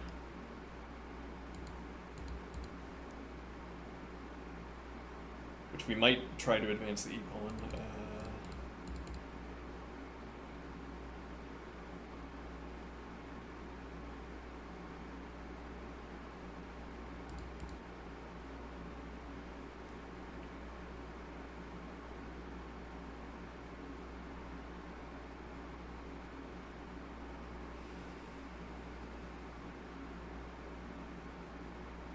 We can advance h again.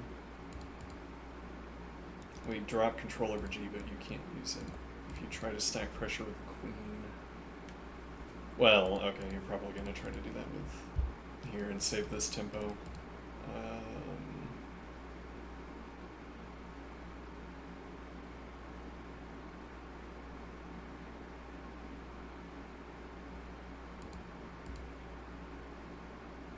This isn't denied, so this might request more preparation. Black has spent a tempo getting out of the way of the queen, so we could plant the rook on this file as well.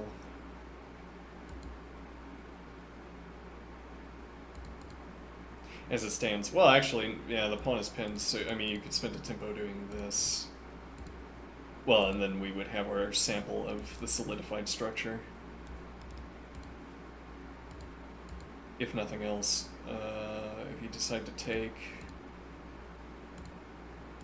Yeah, this is already bad for black, I assume.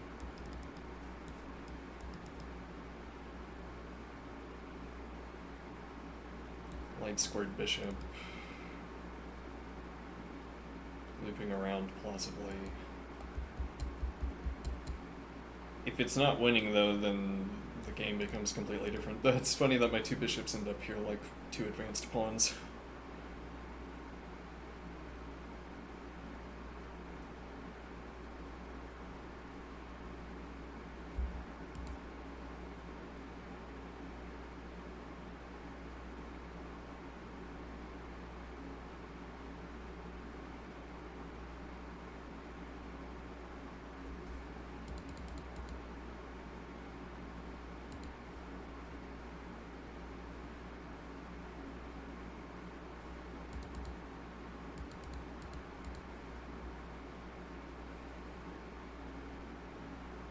Well, the question isn't really how good is this. The question is how forcing is it once it begins. How many tempi before black has to make a move that responds to this specifically? Maybe black never has to respond to it.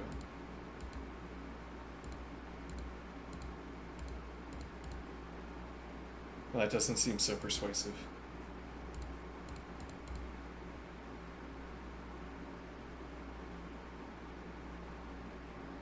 Given up light square control, but this is now another pawn calculation you have to make. Is h5 into g6 a problem?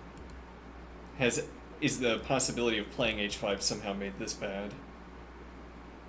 An alternative possibility?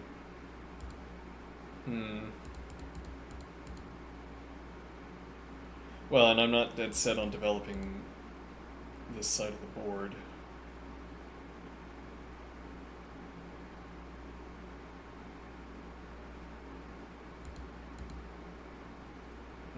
You're limited in your options here, actually. It's like I'm forcing you to play this. So you have to retain coverage of the knight. Interesting. Makes this advance h4 come with tempo. And now... Yeah, but if queen... No, you have to keep eyes on the knight.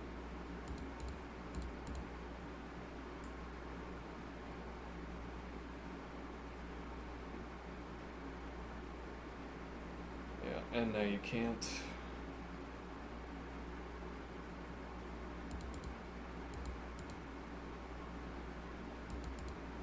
I mean, black might not have the option of discommunicating rook and knight. Well, and this wasn't much of a tempo claim. You were effectively threatening to play here and request a trade, but yeah, it's not so useful. Well, the point is, after we've played h3, your option for getting out of the way of the rook to claim tempo against e3 is narrowed down to c4, but you'd have to do it with bishop support, or from here. So an alternative hasty routing, a harebrained scheme, looking to play b5.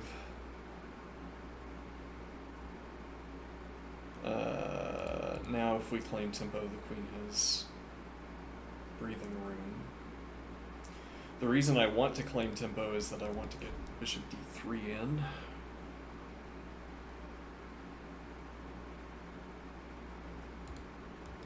King d2, b3, bishop b2, c4, king c3.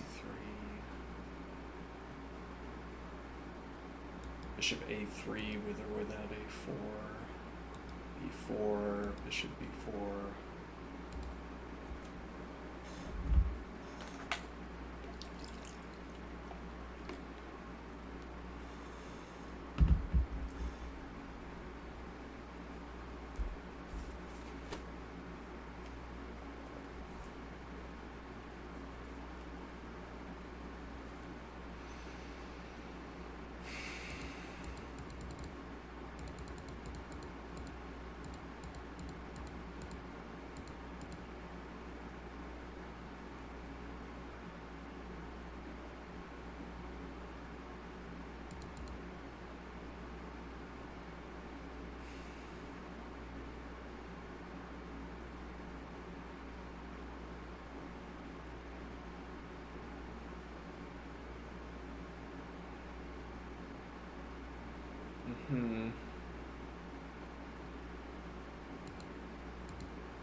Well, and we looked at this. A structure like this.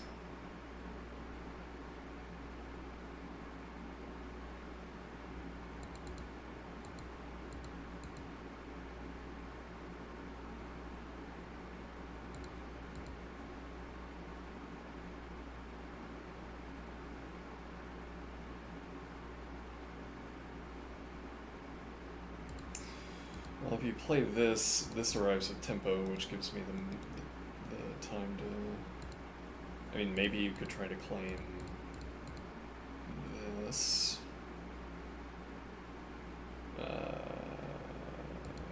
Usefully, knight c3. No, it's not enough coverage. This with check. And then we would have to play, which blocks. Though, actually, this is still with tempo against the queen. Counterclaiming tempo against the queen is not enough material.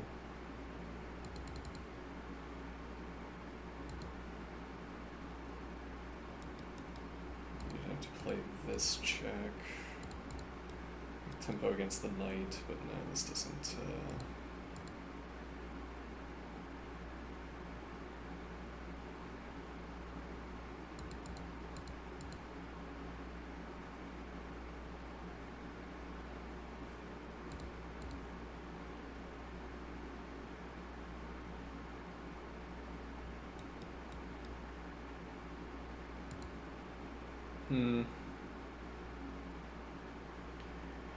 And now we initiate a desperate scheme to win back material to claim that we're doing okay. Maybe we are. Let's see. That seems persuasive, except that we want immediately to move it with tempo. Or moving it immediately with tempo is persuasive.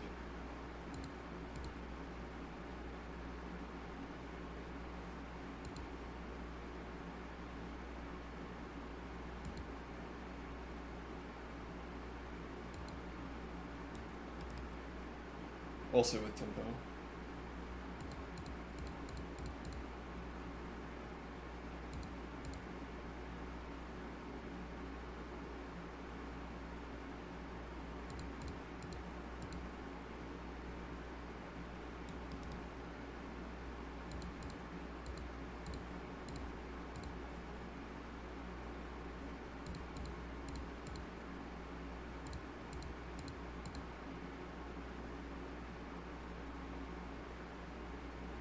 Oh.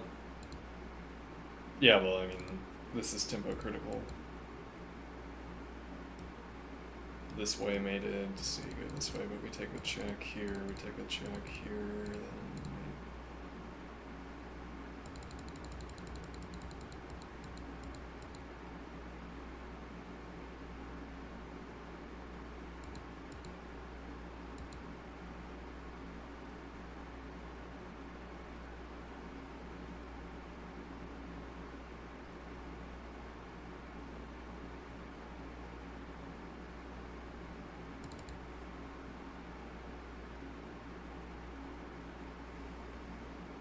Yeah, I don't do a good job of connecting tactics to evaluations. Like I don't ever care if I could eliminate all of the possible responses. Like the fact that I'm spending this much time thinking about tactics warns me against this line. I'm thinking I'm too slow of a player to ask to be embroiled in questions like, what do you think? Am I getting mated? What do you think? Not the kind of question that I am productively asking. Though I might be able to do it. Maybe I could get the tactics discipline to eliminate bad lines. I mean, there's a sense in which black, every time you miss a tactic, black has asserted something that's false, and you didn't call the bluff, as it were. It's like chess is a resource game where you bluff tactics. You bluff the non-existence of tactics. And the resource is time, yes. And there's a direct correlation that you can speed up incidentally between... Well, yeah, your opponent says, yeah, no, this is fine, I'm not getting mated, no. And then you say, well, in the case of a mate, of a potential mate, that would end the game, which does funny things to the time evaluation, but whether I'm going to commit my time to ruling out all of the tactical possibilities or not.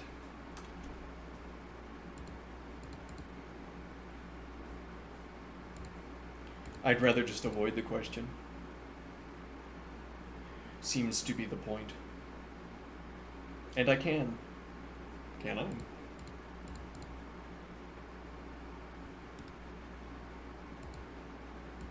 Sure.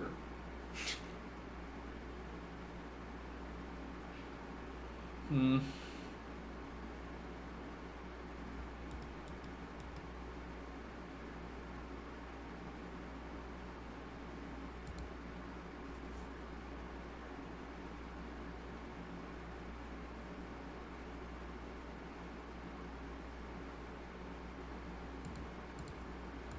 You could also say the tactics are fine now, though. Yeah, we're kind of stuck here because we don't have C1 for the knight. Sort of naturally where we would want the knight, I think, if what we're trying to accomplish is launch the queen side. We'd want the knight on C1, I am thinking, because that supports the third rank, which is the start of any such. These 4 squares are relevant, and the knights, or these 8 squares are relevant, and the knights cover 4 of them. But also, if I succeed on getting any of these squares to the 4th rank, I can drop a knight in the square that I've vacated.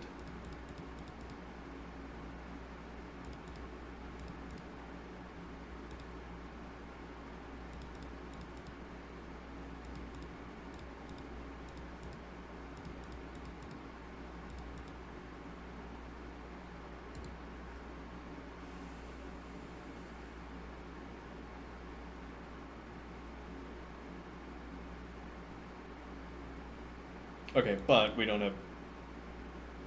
Yeah, well, I knew we'd even be beside the point maybe to take, because we want the knight back on b1. We could go for b3. We don't yet have the knight support, interestingly. We have 2 knights covering this square.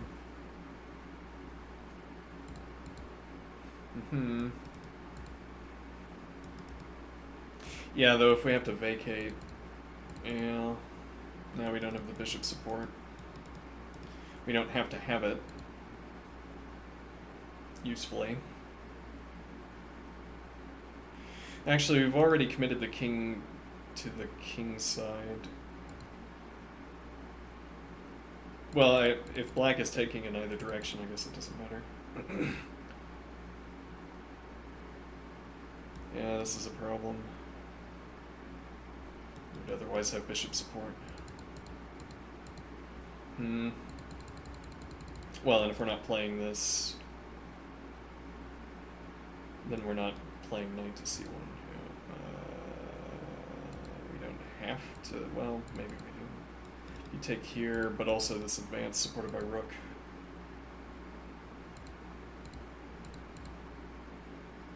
No, yeah, we're about to get mated. No, well, actually not quite, but, no, we can't let the pawn get that far. I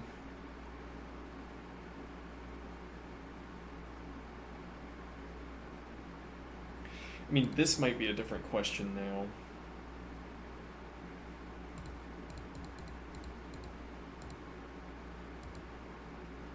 In a relevant way. Not like this, because you still have knight c2.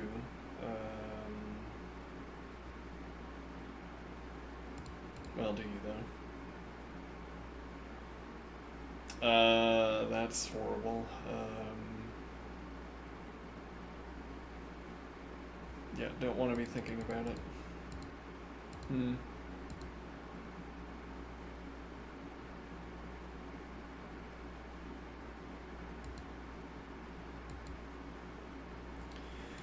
This, and we insist at last that taking would be bad. That would be easier of a claim to make if the king were still over there to take advantage of the structure. Takes. No, knight's coming out to d2, thence to f3, presumably. Bishop d2. h3 happens whenever queen, rook, bishop. Well, you could... No, you have to... Yeah, never mind. You have to be going here. Or, if we want the backstop for analysis, like, we don't know that this is good, maybe there's a problem with the structure, but this at minimum.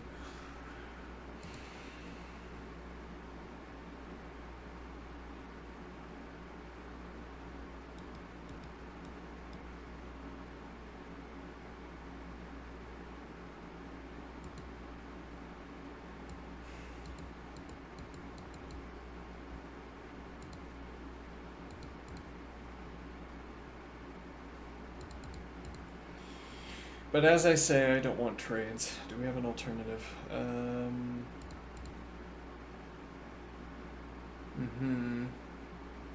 Which is valuable either way. What do I mean? So you drop the knight back. Notably not here. You might want to retain the F advance. We'll say this is, I mean, this is quite a fast option, so easy to attribute as a motive. There's passage through F7 to get to D6 as well. If bishop is enough coverage. Which I'm unconcerned with such questions. Let's see. Right, so we are asking now about the tactics of this. Okay, and now takes.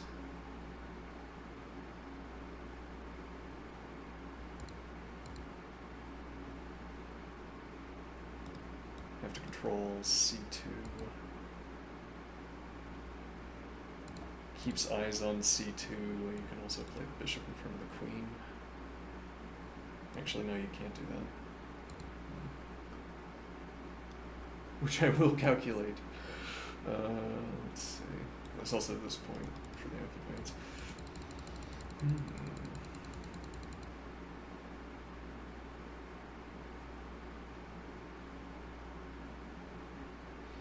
What if you do this?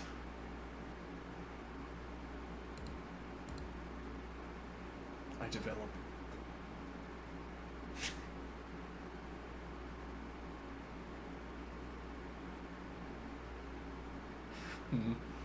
Covered.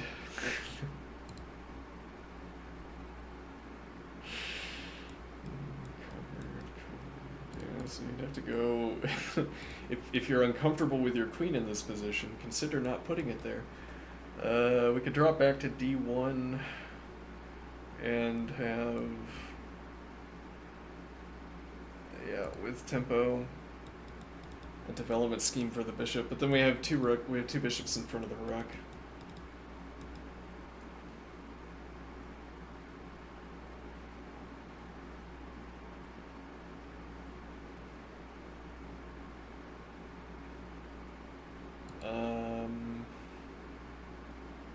Yeah, and we can't move the dark squared bishop readily, but this is quite a cage for the queen.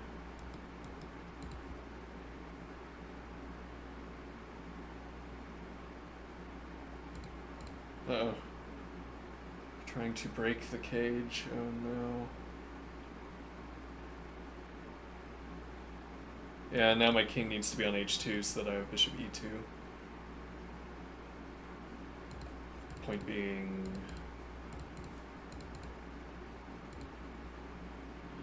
Nah, that doesn't work either. It's not rook support that we're wanting. Well, actually, maybe the point would be this, and queen defends knight. Yeah, but nothing pressuring this. Horrible. Let's see. Shouldn't be calculating. Unless I'm writing an opening book or something.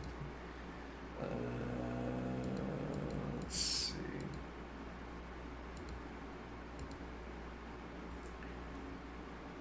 Let's make it blunter still.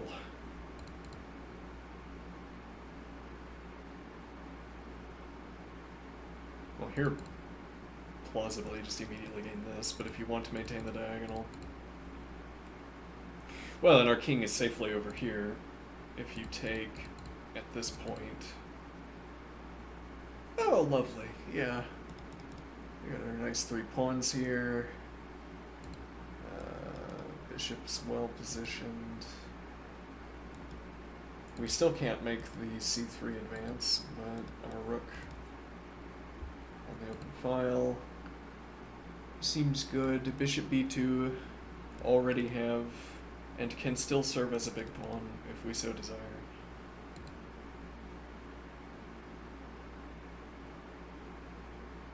There's a bounty on getting the c3 advance in. Yeah, but there's also there are no response tactics anymore because this knight is off, so actually we just do this immediately because this is losing.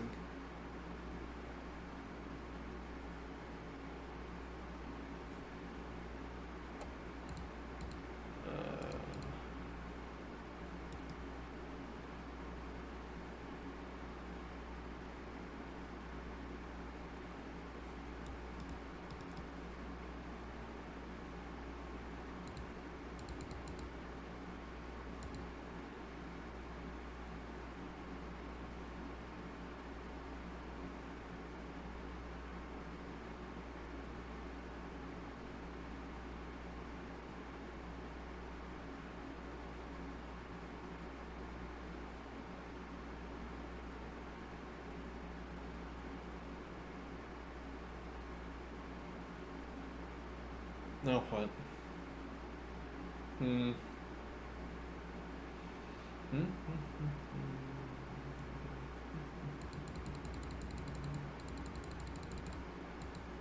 No drop back either. You have to go here. Don't have a knight move, so this might have been illicit. Surely you jest. No, that's no good. This is the advance, presumably. Or here and keep the structure.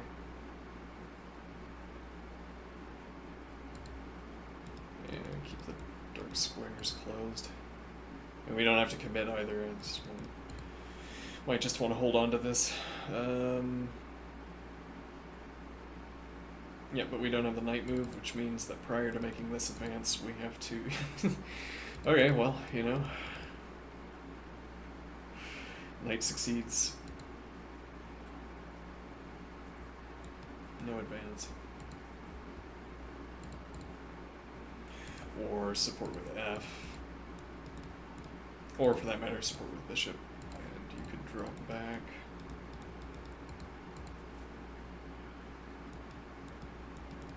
Inadequate support, but you can also drop back to support the F advance. If you want to do this immediately to force the question. Here. No.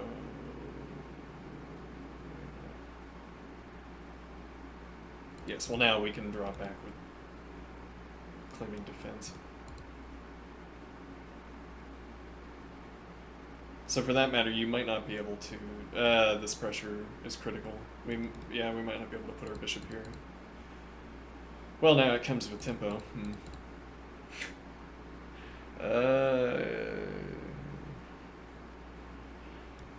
Yeah, knight out to d2 instead, and we have knight support for the c4 advance.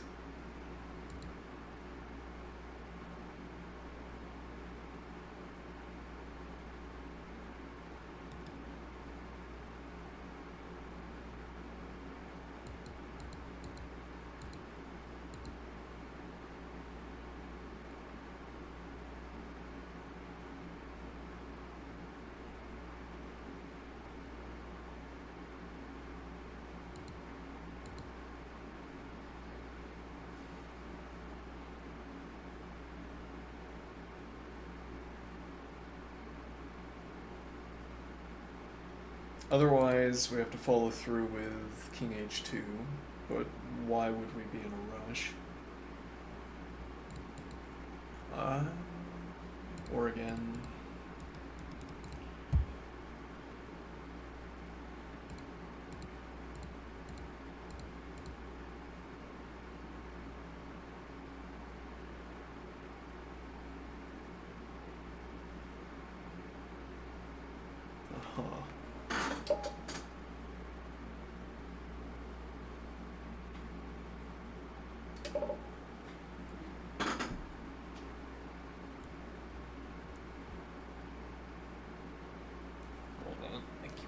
I need to start wearing socks again in the middle of summer. I keep feeling like there's a bug walking on my foot. Bug walks on my foot one time and I assume every tickle of my foot is a bug. Let's see. Queen conveniently with full access to the second rank, though also rook a2 with immediate access to the second rank as well.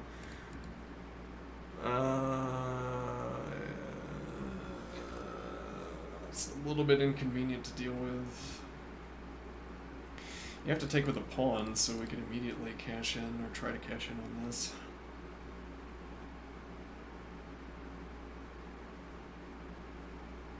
Yeah, you don't have a way to defend adequately.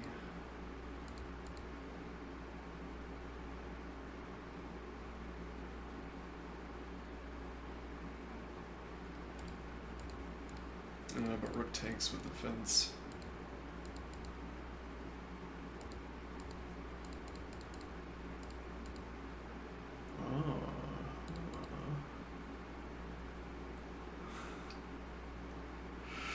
Oh, my king needs additional development. I have been offered both the material and the compensation. Actually, queen g3 as well, if we want queen pressure against d3. I assume this is unpersuasive, we still have queen support. Oh wait, am I getting... no, because of... I mean, it's not as good as we thought it was, admittedly.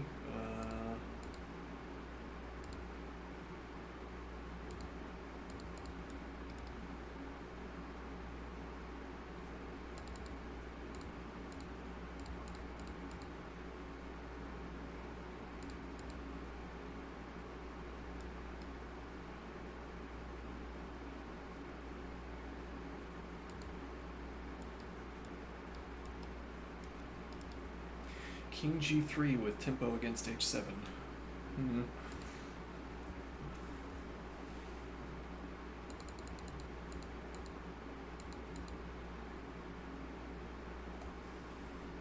Yeah, you drop back and you don't have a counter advance. You haven't gotten the rook out from behind the bishop, so drop back to c8. Costs the tempo.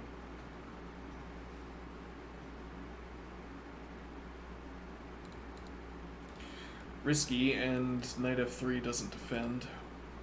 If anything, we would need knight h3. Taking opens up the dark squared bishop. It's also a tempo against the queen.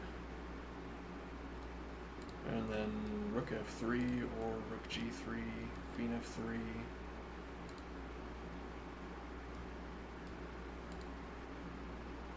Knight f3 to block the diagonal. Though again offering peace trades.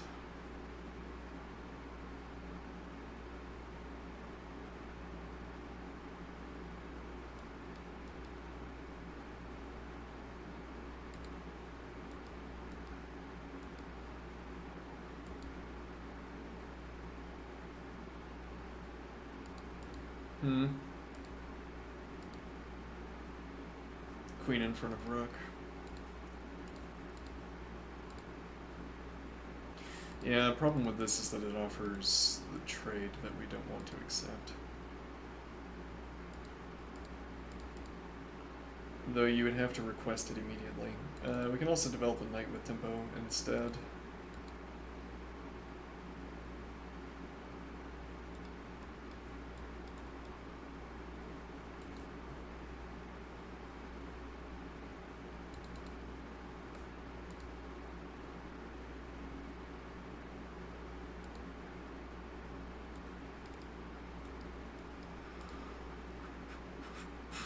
Yeah, with tempo, so we get the bishop out, covered by queen and knight. If you try to make a trade happen, or...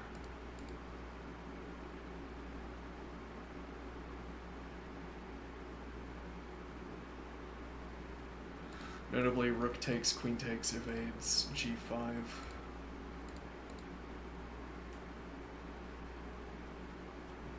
Knight f3 also supports the g5 advance. Knight e2 supports f4, which has to stay behind in the event of g5, or if we instead advance, f claims knight square for f4. f4 for knight square.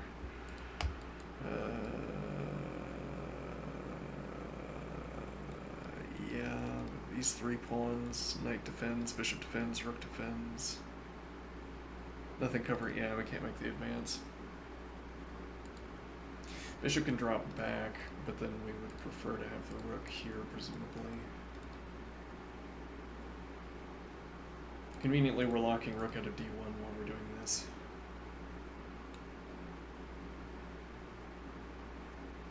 Yeah. Actually, same problem here, where black can force a trade.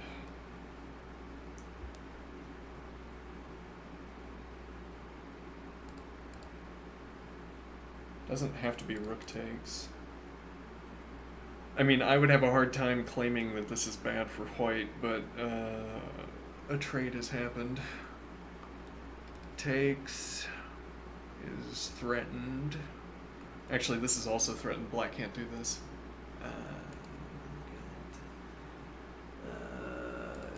Protect here, advance. No way to claim tempo.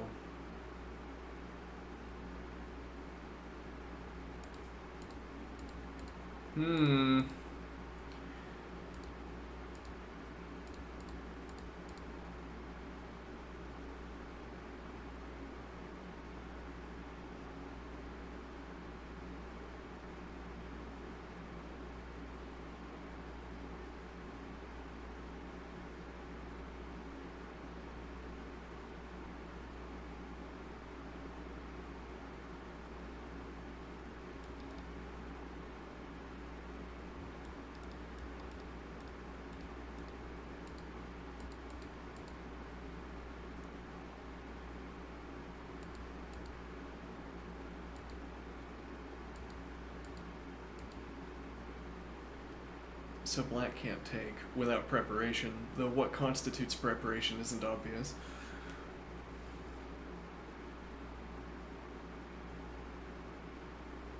Knight defends d2, so we have bishop e2 to anchor the knight as well. Freeing up the rook, which is the tactical weight that black has here. We defend, and we open up. And then it's like we have this structure.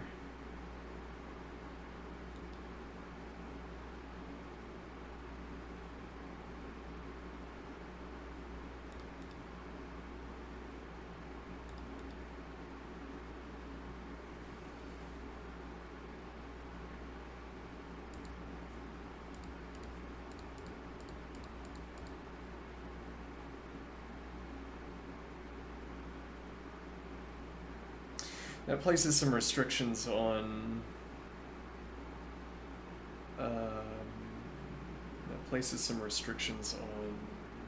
We can't advance because the rook is trapped. Well, we could because we have the material advantage, I suppose, but that's could in a useless sense. We need to play h3 and then follow through with king h3 or queen h3 before we can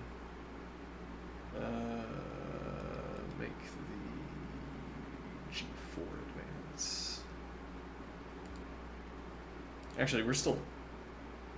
Yeah, but tempo against the queen. I mean, maybe because... defended by rook.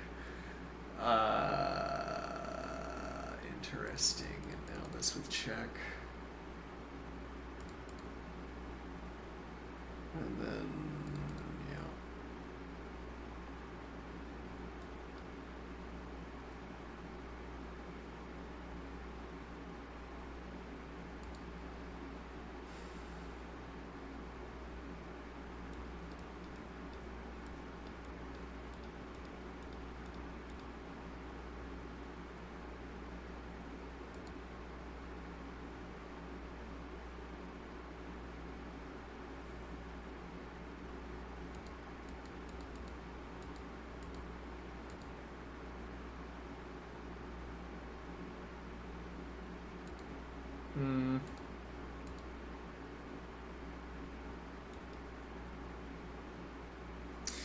Yeah, that would require... Well, the only recommitment square black has is back here, which denies this square to us, but we've also vacated this diagonal.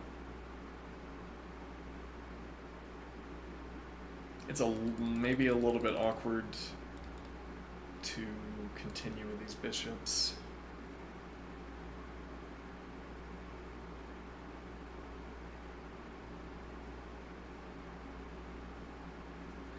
That's interesting. Let's see. I don't know what black would try to do from here, but maybe white's development scheme is try to play... I can try to play through to the third rank.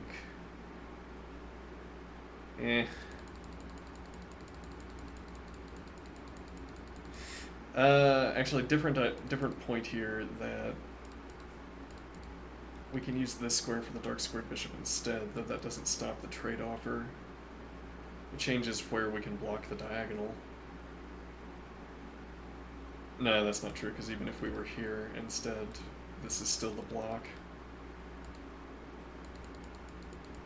Which is inconvenient, because black has the C advance to kick whatever we use to block this diagonal. Like if we planted the knight there to keep our bishop on f2. Really what we would need, I guess, what's provided by the position to deal with this is advancing to block black's view.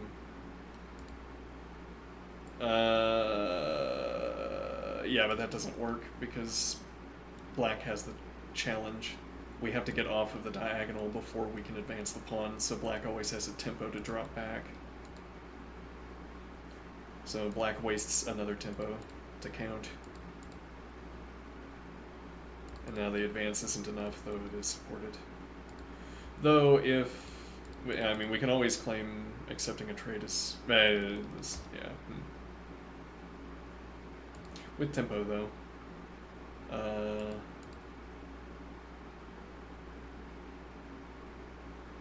Yeah, we could claim tempo again, though at this point takes... Nope, queen takes would cover. Yeah, it's awkward. It's like we want a dark squared bishop on e1 instead of a light squared bishop on f1. Maybe we want the knight to drop back to f2. King getting off of h, and we have 3 heavy pieces backing our 3 active pawns.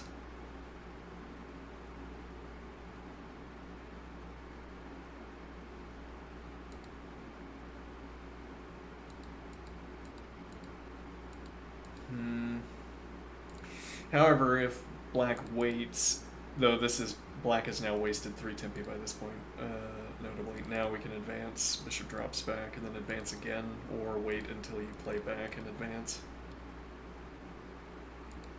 And if you play b6 to deny the advance, you don't have bishop b6.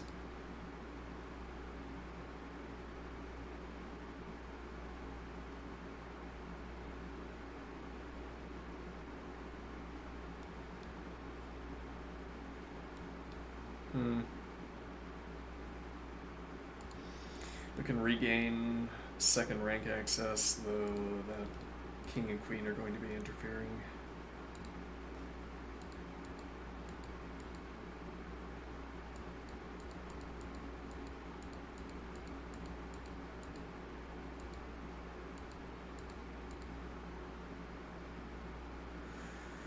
I guess this is the more plausible position. We've been arguing black doesn't want to advance here.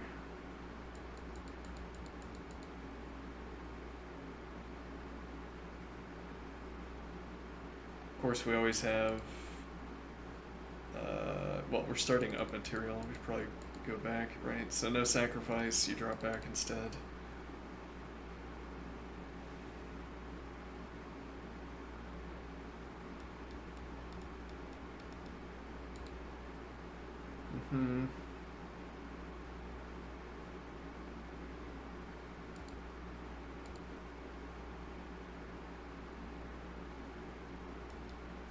Currently unavailable. We were talking about gaining knight c1.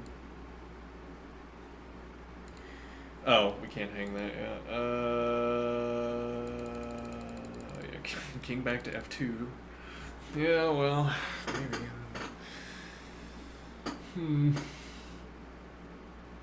There's no more check. We've made sure. Still have the 2 heavy pieces behind 2 pawns. Could still develop the king on the king side, though that seems riskier. Well, well, yeah, because if we have these 2 pawns, we haven't yet made the advance, so we haven't kicked the knight. We're relying on queen support to make the sacrifice on g4 worse. If we play king g3 instead, maybe king takes over, but maybe king can't.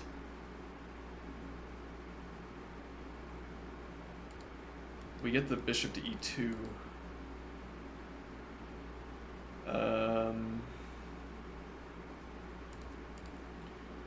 We don't have a good inner position. Huh. Embarrassing. Let's reposition to... That might be a problem. Let's see.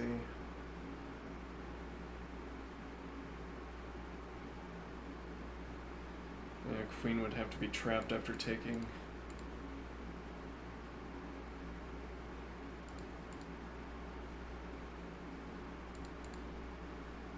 No.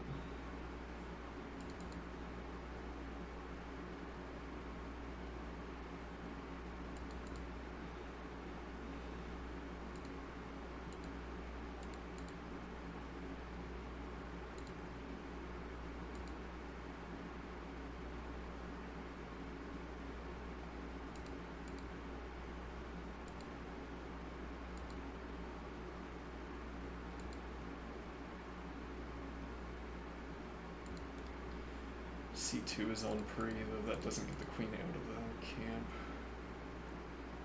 Wait, why am I calculating? What prize am I trying to win? What tactics puzzle competition am I trying to win?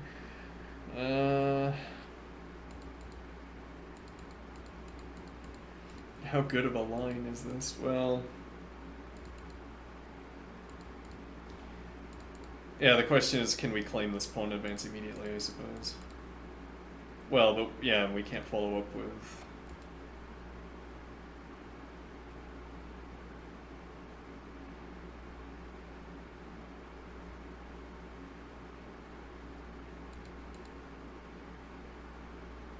Interesting.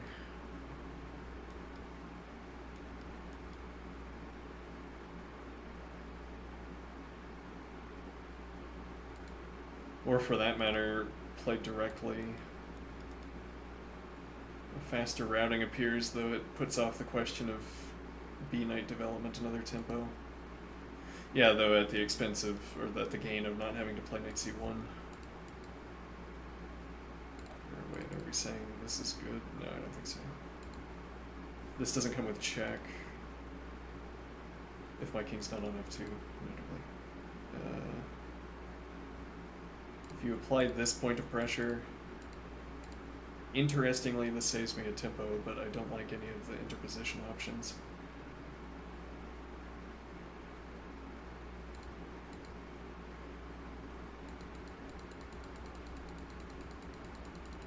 We could use the queen. Not fond of the idea. I'm not much more fond of this than I was of the king being opposite the queen.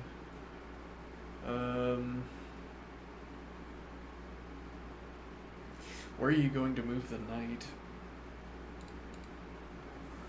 Well, that's also my tempo. My move. We follow through here.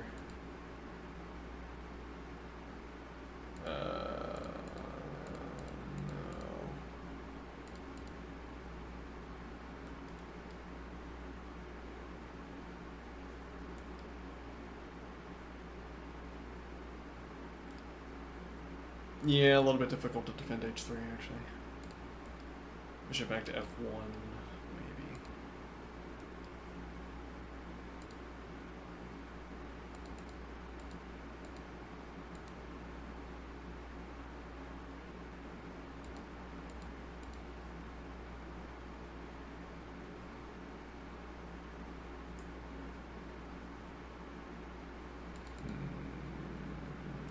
So we have to get a way of defending this faster.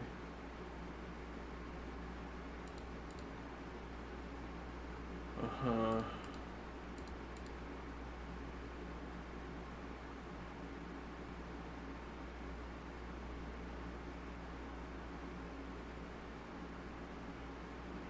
We don't get to advance C. We don't have bishop support for d3.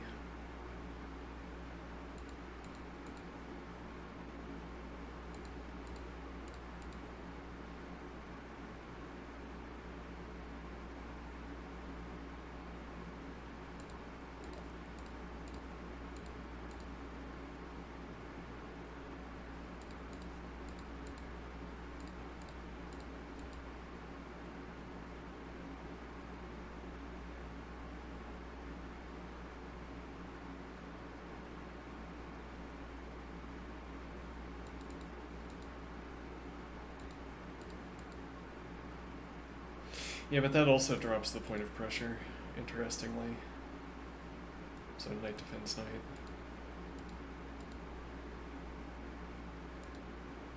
So the point here is that we're defending at e3. You put the queen opposite queen because you're trying to insist on trading. We advance the knight, and now here is where you would have to go, I think. Is this point useful to us? We're defending, you'd have to take first. Yeah, if we had defense, but we don't. No, I don't really think this is better.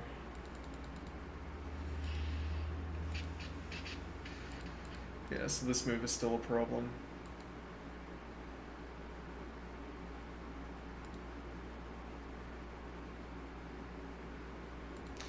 Yeah, an idea go this direction with the bishop, and now we can take. So instead you'd have to... Yeah, so this has dropped the point of pressure against e3, but we don't have the drop back anymore with the queen.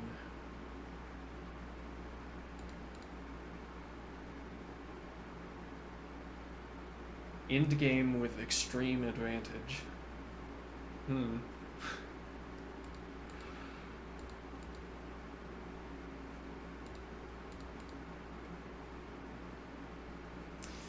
Yeah, if it were the dark squared bishop on f2 instead, yeah.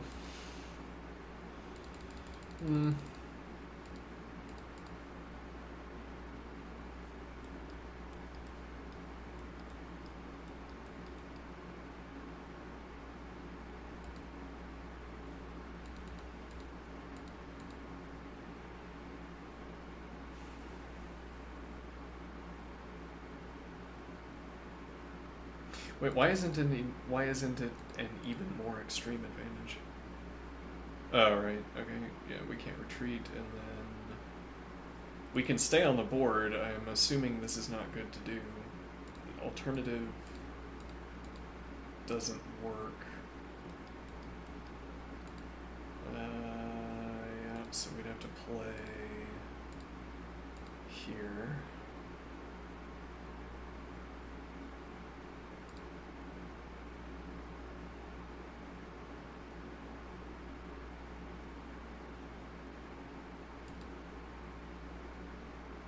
Yeah, it's not going well. Okay, so we would need the queen drop back. We were trying to leverage the point that...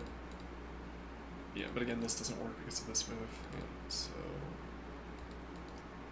I guess I'm pursuing this so actively because the structure is lovely. It looks like this queen activation proves critical.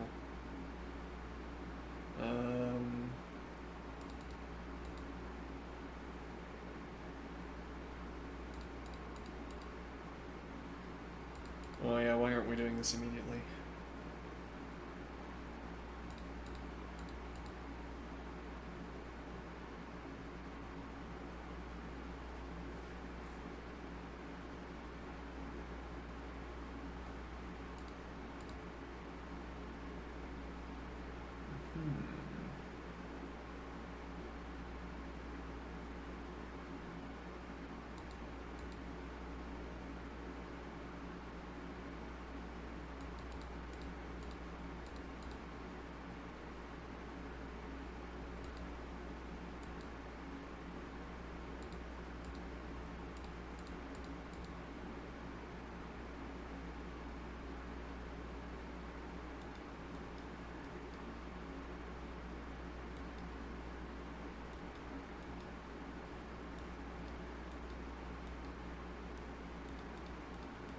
Hmm.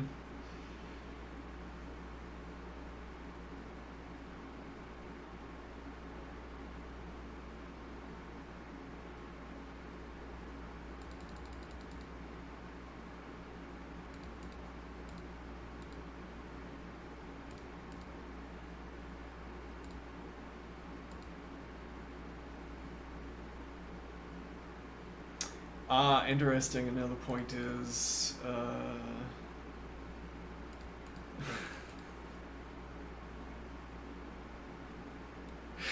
followed by rook f1, and then the queen gets back to g2 or h2.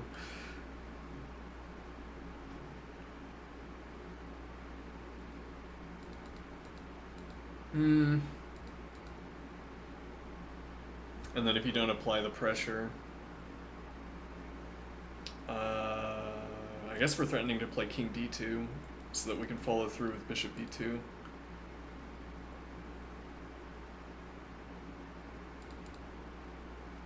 This question again, but this comes with tempo against the queen. Apply pressure. Yeah,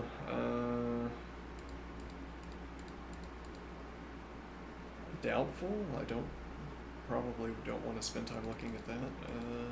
Let's see.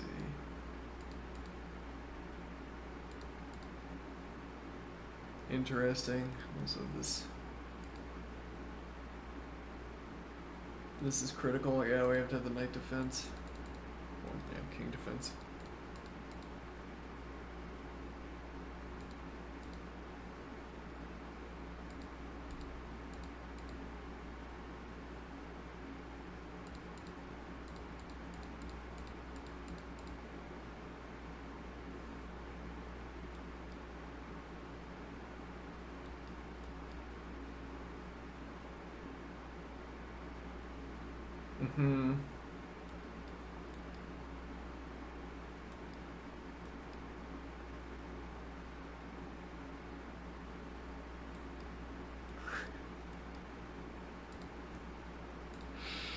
Mm-hmm.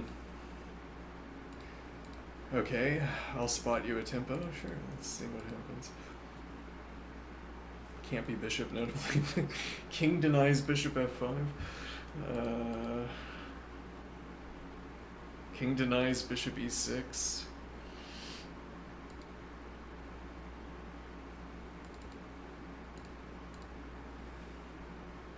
And this isn't good enough. Though you don't have, actually, you don't have the tempo gain against my king. No, you have this. So we would have to play...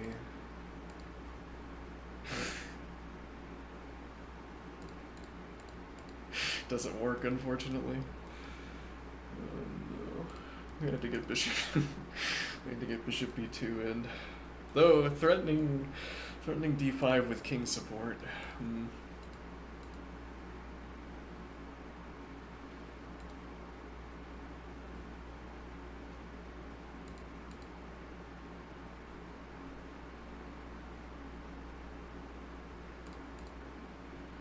Yeah, well, yeah, again, the question is whether we can claim this was good for the king. If you don't play this bishop move, yeah, but it's too persuasive. You can't discount that, I think.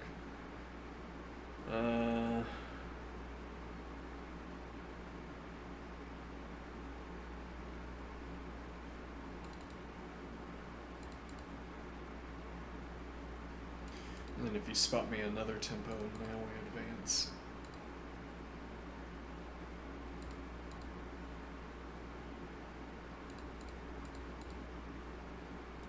No check.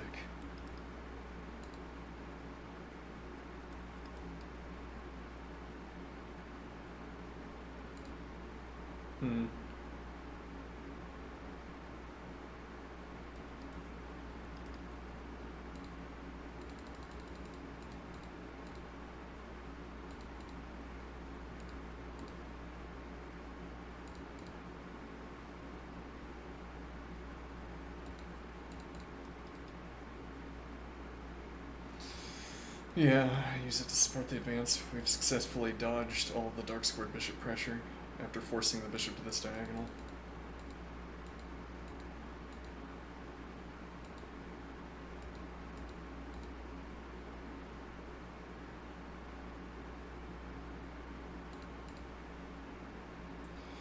Yeah. Indeed, now we have the alternative of...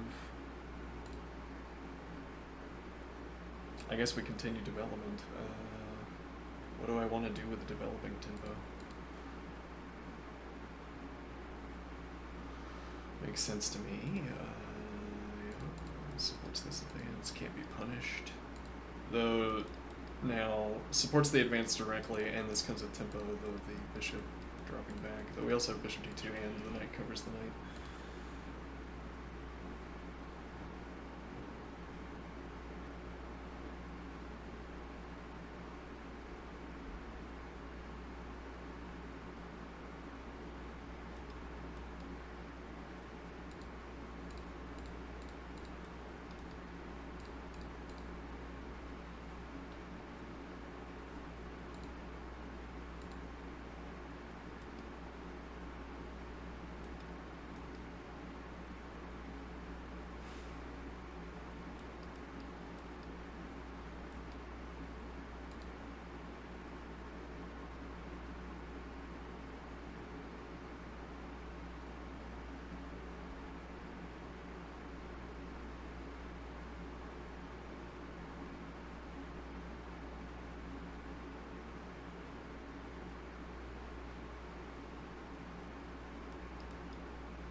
What time is it?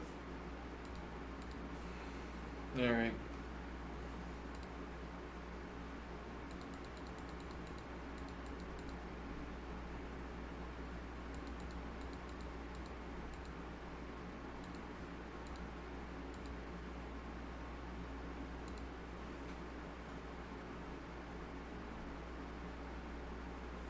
I need a piece that I can interpose on the file.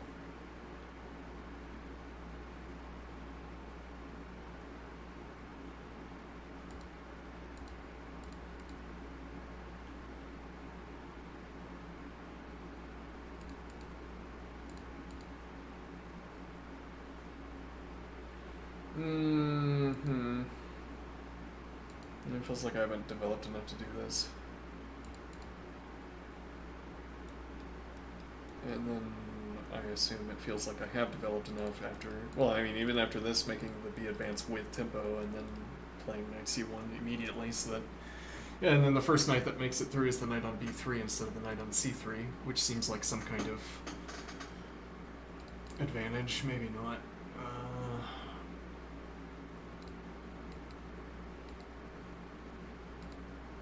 Yeah, it might be risky. It also limits your pawn options, but you've gotten the rook out of the way, so this is sort of a natural claim, and then...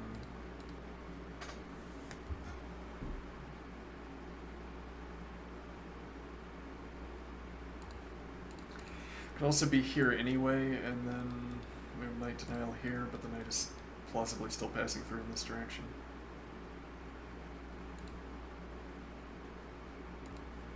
We could also say knight here, and now...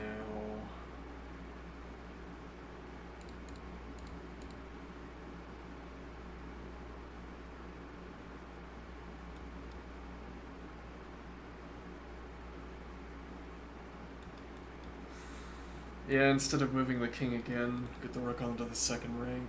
The idea being use queen to support bishop, which will allow our knight to follow through to b3.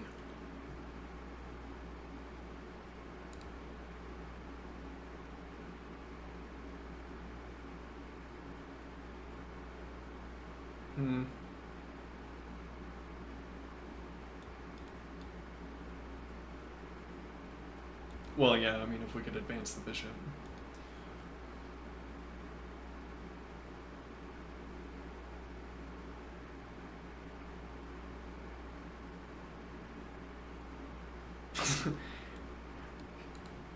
I thought it's like, well, maybe we could advance the bishop if we played knight b3. No, fortunately not.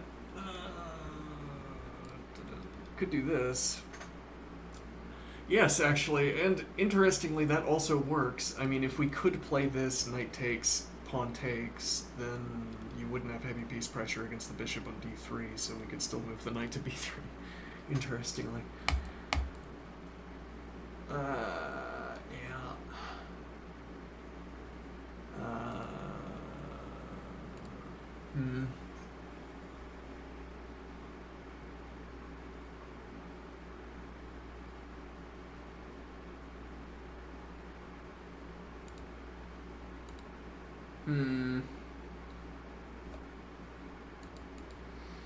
Yes, then we would prefer to have castled.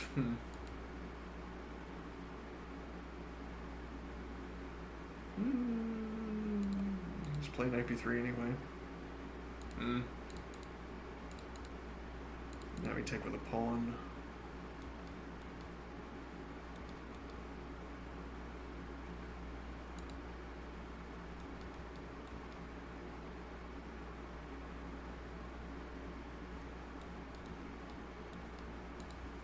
Yeah, I mean, this line of thinking is immediately looking at what happens if we recapture after black makes a trade, so we're probably not interested in that one.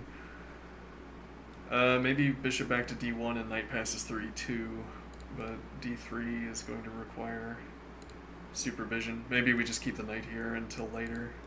b3 open. Difficult to remove, except by using a minor piece to deny.